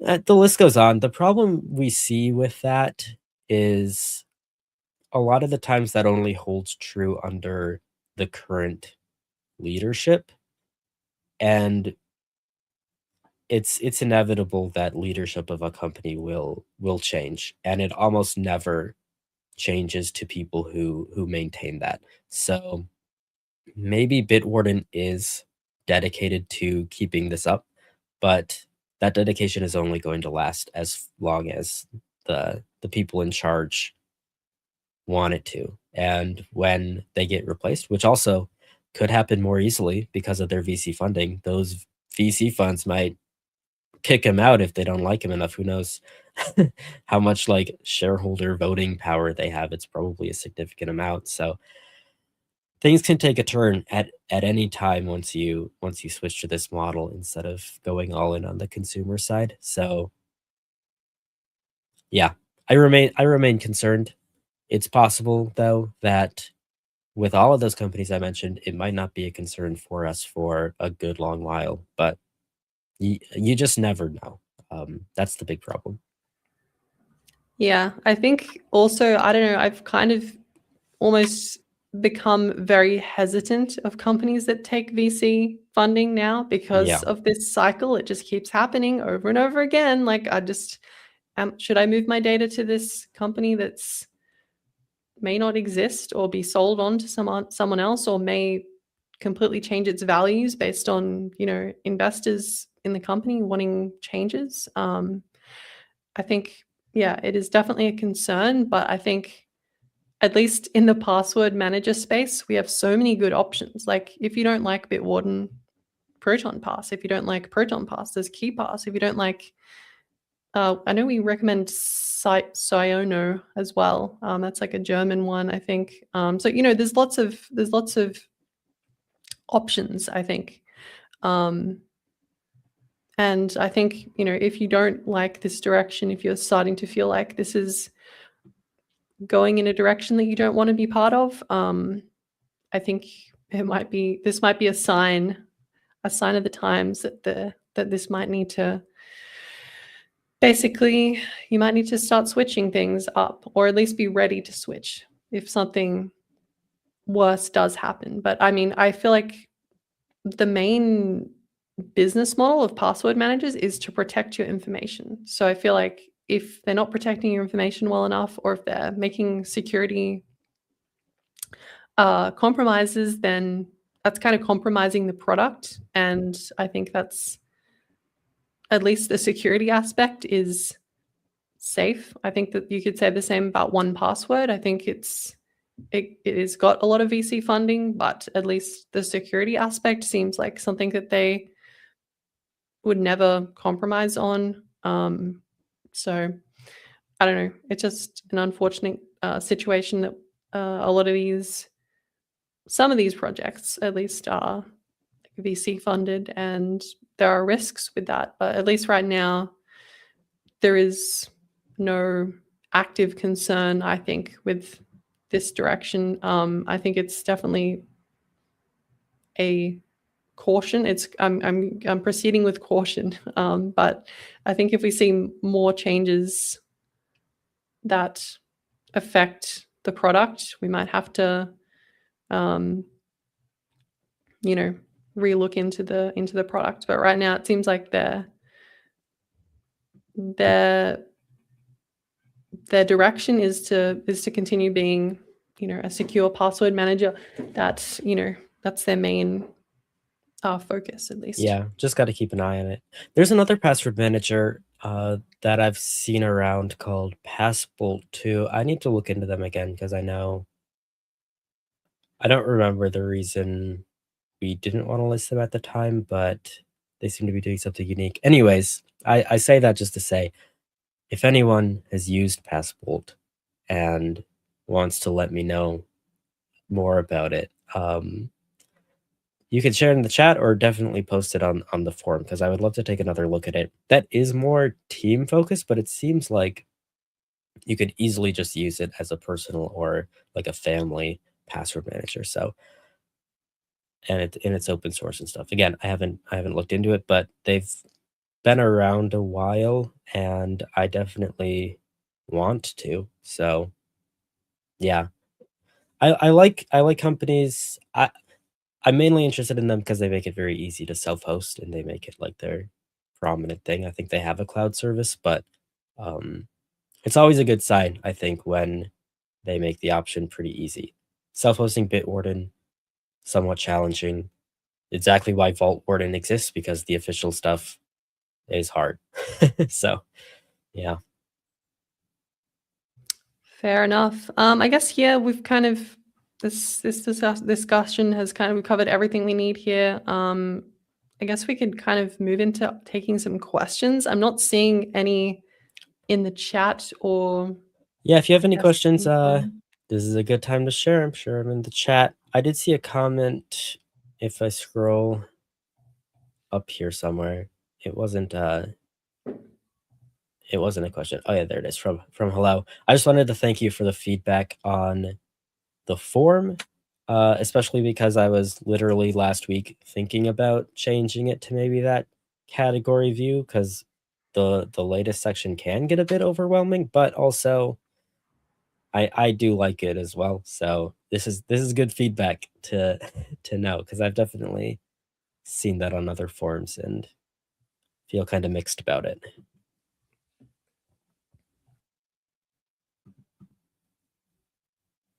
I always do that view when I'm on the forum, so that is definitely a good The change. categories here are the latest. I always go to latest Oh first, yeah, so yeah. but that should be the default. But yeah, we'll probably keep it as the Um, default.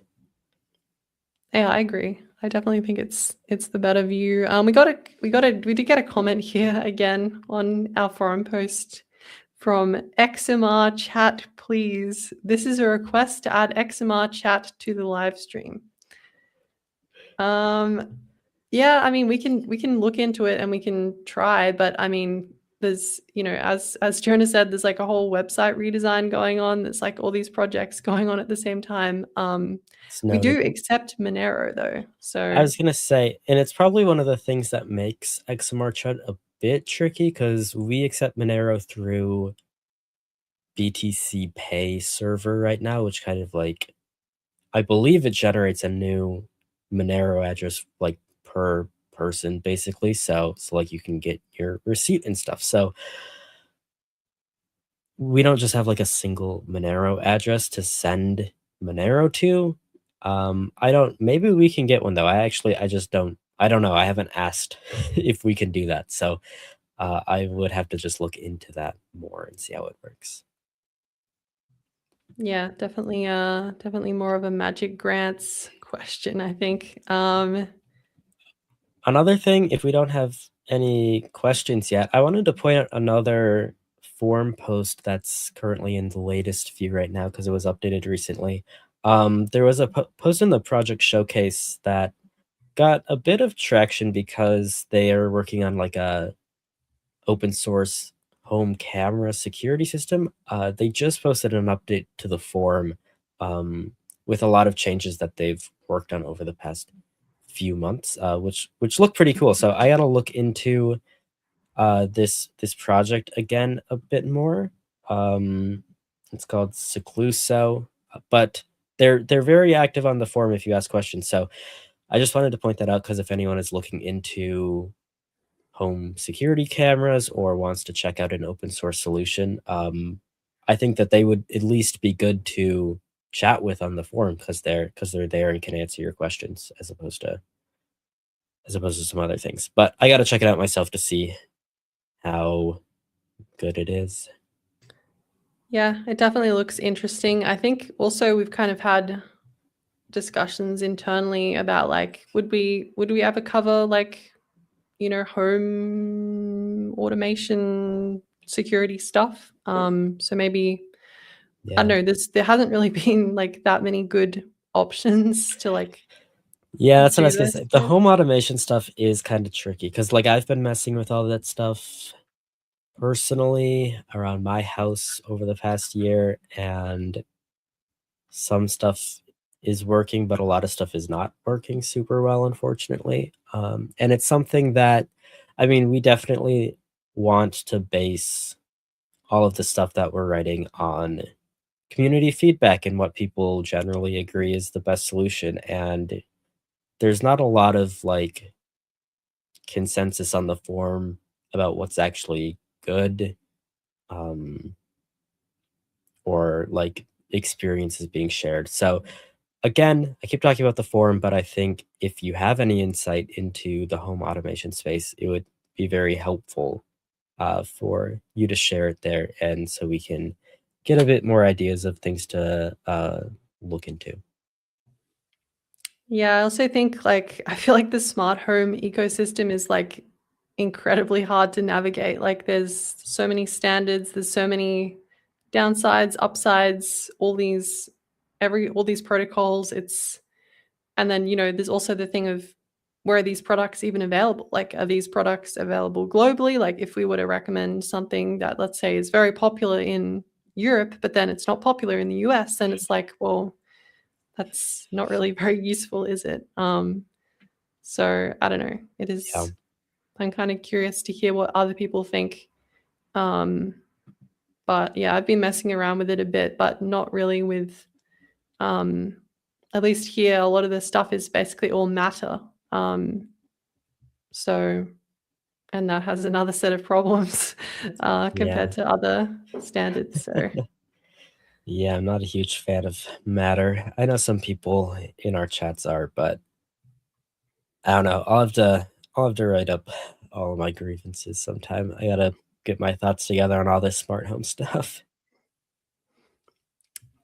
yeah. Oh, we got a comment here from Cannabita. Would be cool to see some privacy guidance when it comes to cars. They collect huge amounts of data. Yeah. Uh just don't drive one. No.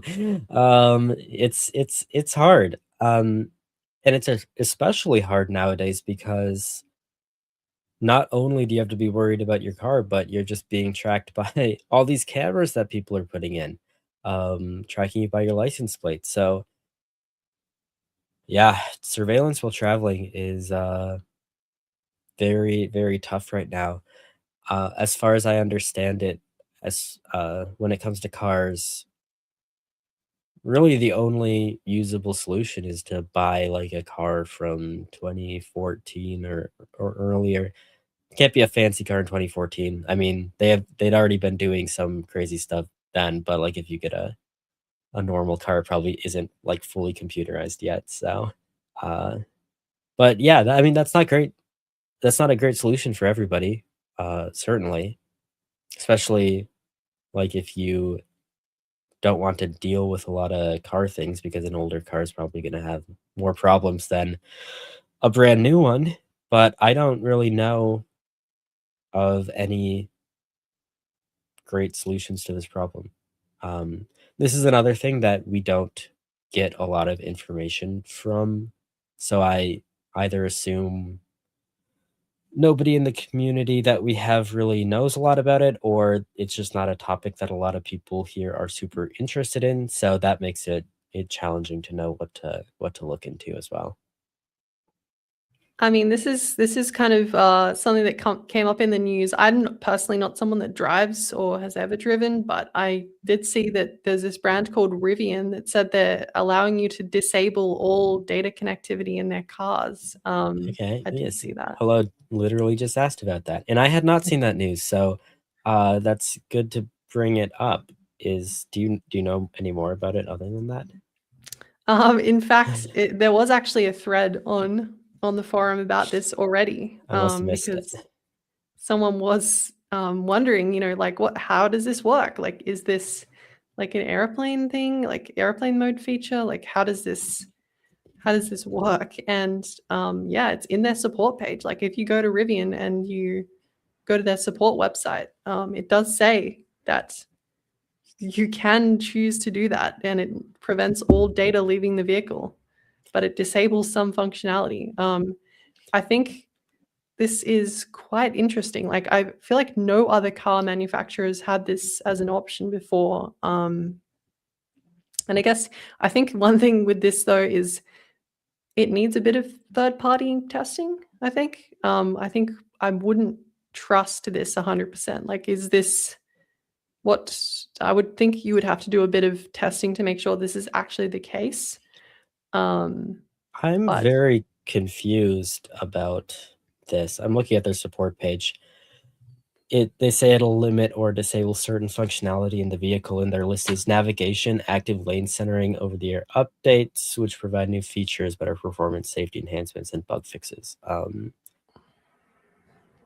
I mean, losing over-the-air updates obviously makes sense because it's like you disable mm, connections.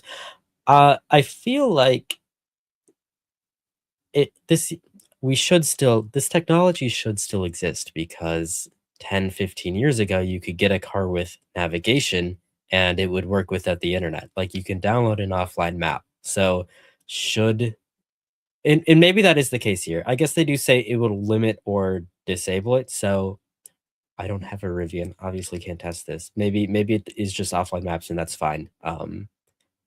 You lose out on some cool stuff like traffic or whatever, but probably not the worst thing in the world. I what I don't know is whether Rivian supports Apple CarPlay or Android Auto. I would be curious about that because this would be a very cool feature if like you could use your phone for all of the infotainment stuff and you could still get things like whatever maps app you want and music streaming and all that other stuff um, without having to do it through the car sending and receiving data. But I don't know if Rivian supports that. Some car companies don't like, or so maybe I'm they all sorry to do now. break I it don't to know. you. I'm sorry to break it to you, Jonah, but they don't support Android Auto or CarPlay. That So is crazy. That yeah. they should do that. That is even I think Tesla added it now. Like they were a holdout for a very long time, and they Mm. finally got on board to some degree. So yeah, that is a shame. That makes the whole prospect a bit worse because I Mm. don't know. It's good to have this sort of privacy, but there often isn't like a need for it to come at the expense of too many features, or there are like private ways to offer it alternatively that maybe aren't the full experience, but they get like 90% of the way there. And I think people will put up with that. Um, Whereas here, like, is this going to can you not get Spotify in your car anymore? Is that how it works? Do you have to do it like through do you have to do music through Bluetooth? Yeah, I mean, you some of this functionality I think is useful. Some of it is not. So it's good to have the choice, but I wish it was a bit better. I also think like the data connectivity issue, like disabling data sending is one issue when it comes to cars. I think someone I can't remember who who said this, but cars are becoming like walking computers with hard drives, right? Like there's a lot of data on the car that it collects when you drive around, like, you know, every Yeah. place you've ever been, all the distances, all that extra metadata, right? That possibly, you know, if you sell the vehicle at any point, or if, you know, it gets impounded, for example, that data is incriminating or could be used in that way. I think just because it's not sending the data out doesn't mean that maybe we shouldn't be collecting this data in the first place. Like, but yeah, I think it also could help with offering this feature on more cars, because I feel like not everyone. I've never heard of Rivian before. I don't even know what that is. I don't Really? think they. That I is don't very think they sell surprising to here. me. Yeah, They're they like don't sell in everywhere. Australia. Huh. Um, What's the most which common what are the most common cars you see in Australia? probably like Toyotas and Hyundais and like the big Ford trucks. I don't know Oh, what they're sure. called. Yeah, everyone loves a good pickup truck for Ranger, I some think. reason. I guess it makes sense that it would mostly be Japanese, Korean vehicles. It's probably hard to get vehicles over to Australia, shipping wise. Yeah, a bunch of like European car manufacturers kind of dropped out of Australia because of that. Because it's not really like there's not that many people here to buy cars as well. Like you're not going to That's sell many true. cars. There's only like 27 million people here. That's like the size of a US state. Like that's like nobody. So it doesn't make that much sense, I think, in a lot of cases. But yeah, someone said it went viral on Hacker News and Reddit. Seems like definitely something technical people want. I agree. Yeah, I mean, don't get me wrong, it's a great feature. More cars should have it. But I Yeah, think okay, I don't use an Android phone too often, or Graphene OS. So I'm curious, uh, does Graphene OS support Android Auto? Because I know you can install all this Sandbox Google Play stuff. I don't know if they have support for it. they do. Yeah, it Okay. does. It basically works the same way as it does on Google Android. So, I mean, I really don't like Android Auto. I don't like a lot of things in the Android world because you are reliant on Play services. But I think a lot of people would prefer if their car functioned entirely off of their phone, through Android Auto and CarPlay. I think that would be better than doing it through the car manufacturer system for most people. So I think it's a real shame that the only car company that is kind of doing something good in this space apparently is also not letting you do that, because I feel like, I don't know, they're missing out quite a bit. Yeah, it definitely seems though like I feel like electric car brands are probably, you know, they're a lot more like I feel like if you remember back like 10 years ago, I feel like cars were like stuck in this weird phase where they were like still using like capacitive touchscreens and like really crappy interfaces and stuff. And Yeah. now we've gotten to a point where these EV companies who are like, they're not just a car company, they're like a software company as well. Like they're building all this other stuff. So there's Yeah. really no excuse, I think, to offer I this as a mean, feature. in Tesla's case, it seems to be the only thing they know how to build well. So Uh, yeah, this is that why I is did not buy a Tesla. Um, Unfortunately, I still have to figure out how to make my current car that I got recently more privacy respecting. But I don't drive too often, so it doesn't come up a lot. I keep putting it off. But yeah, sometimes there are ways to like remove the SIM card or disable that sort of LTE connectivity, and that can help quite a bit. I know Henry from Techlore a while ago. I don't know what car he drives now, but he got some older, I want to say Nissan Leaf or something, but he talked there's probably a video on his channel where he talked about like removing the SIM card, and then it was fine. And there are some cars you can't do that with.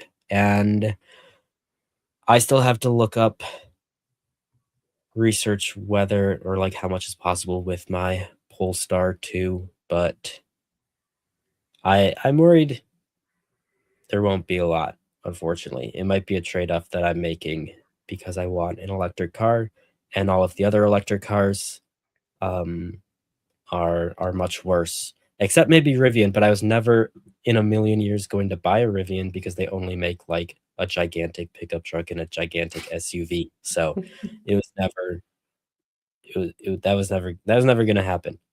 So unfortunately I can't benefit from this feature.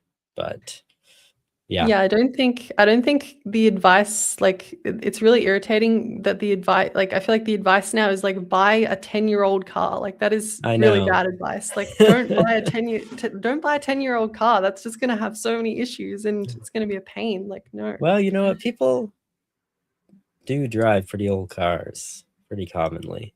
Um, but yeah, they I can don't have know. problems too. But I've got friends that have old cars, and yeah, it's just, I don't know, I problems. think it's always issues, like, there's always issues, like, once you reach a certain amount of mileage, um, I've never had to, can't say I've ever had to pay too much to get my bicycle repaired, Yeah, so see, biking is like the private solution. You gotta start doing it. Um, yeah, I guess specifically if you buy an older car, it's gotta be like a Honda, maybe a Toyota. The In my experience, the Japanese are pretty good at making reliable cars. Don't buy a Ford. Don't buy an American car. Wait, what?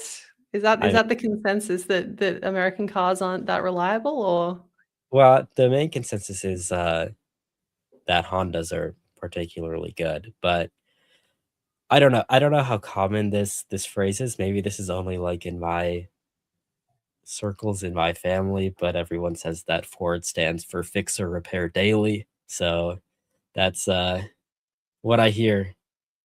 Um, all the other American car companies are, I don't even know how many cars they make anymore that aren't pickup trucks. So unless you want a pickup truck, might not even be an option. Or you want like a Ford Mustang or something, kind of sports car or something. yeah, that's probably not super practical though as a daily car, I'd imagine. But yeah, I feel like we've definitely been. Someone said, check consumer reports. Yeah, Japanese cars are most reliable. Interesting. Okay. I wasn't Yeah. aware there was a trend. Oh no, I definitely don't doubt it. I mean, I drove a 2009 Honda Civic for a very long time, basically until uh recently last year. And that had like over 230,000 miles on it.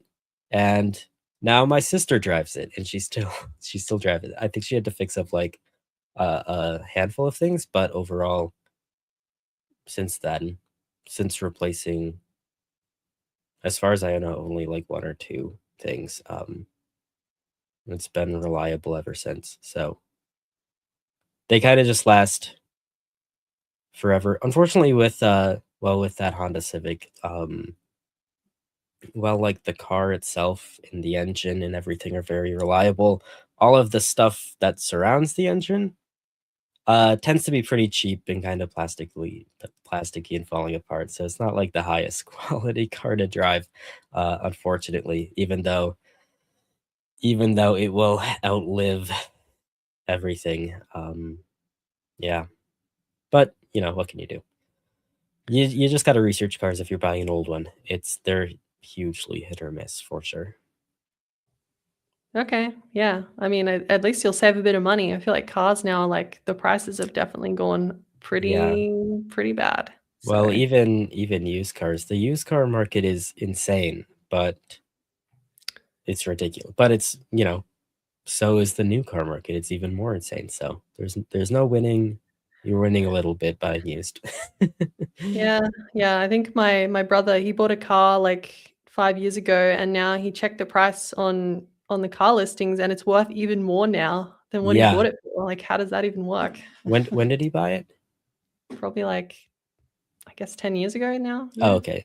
Yeah, that makes sense. I don't know if it's as I haven't looked at used car pricing in a while. I know, like, during the pandemic, it was absolutely insane, and I don't know if it's come down a bit since then, or if, in fact, it's continued to go up. I have no idea. Um, but yeah, the used car market, it's crazy. It's crazy. Yes. I guess, yeah, we should probably close out the episode here. We're closing in on the 2 hour and 30 mark. Oh boy. Um, Well, so yeah, haven't seen any more questions from anyone anyways. So yeah, I think this seems like a good time to end. I'll remind everyone that all the updates from This Week in Privacy, we'll share them on the blog. We do every week, so you can sign up for the newsletter, or you can subscribe with your favorite RSS reader if you want to stay tuned and read all the sources for the stories we talked about in this episode. For people who prefer the audio version of this, we also offer a podcast available on all podcast platforms and RSS.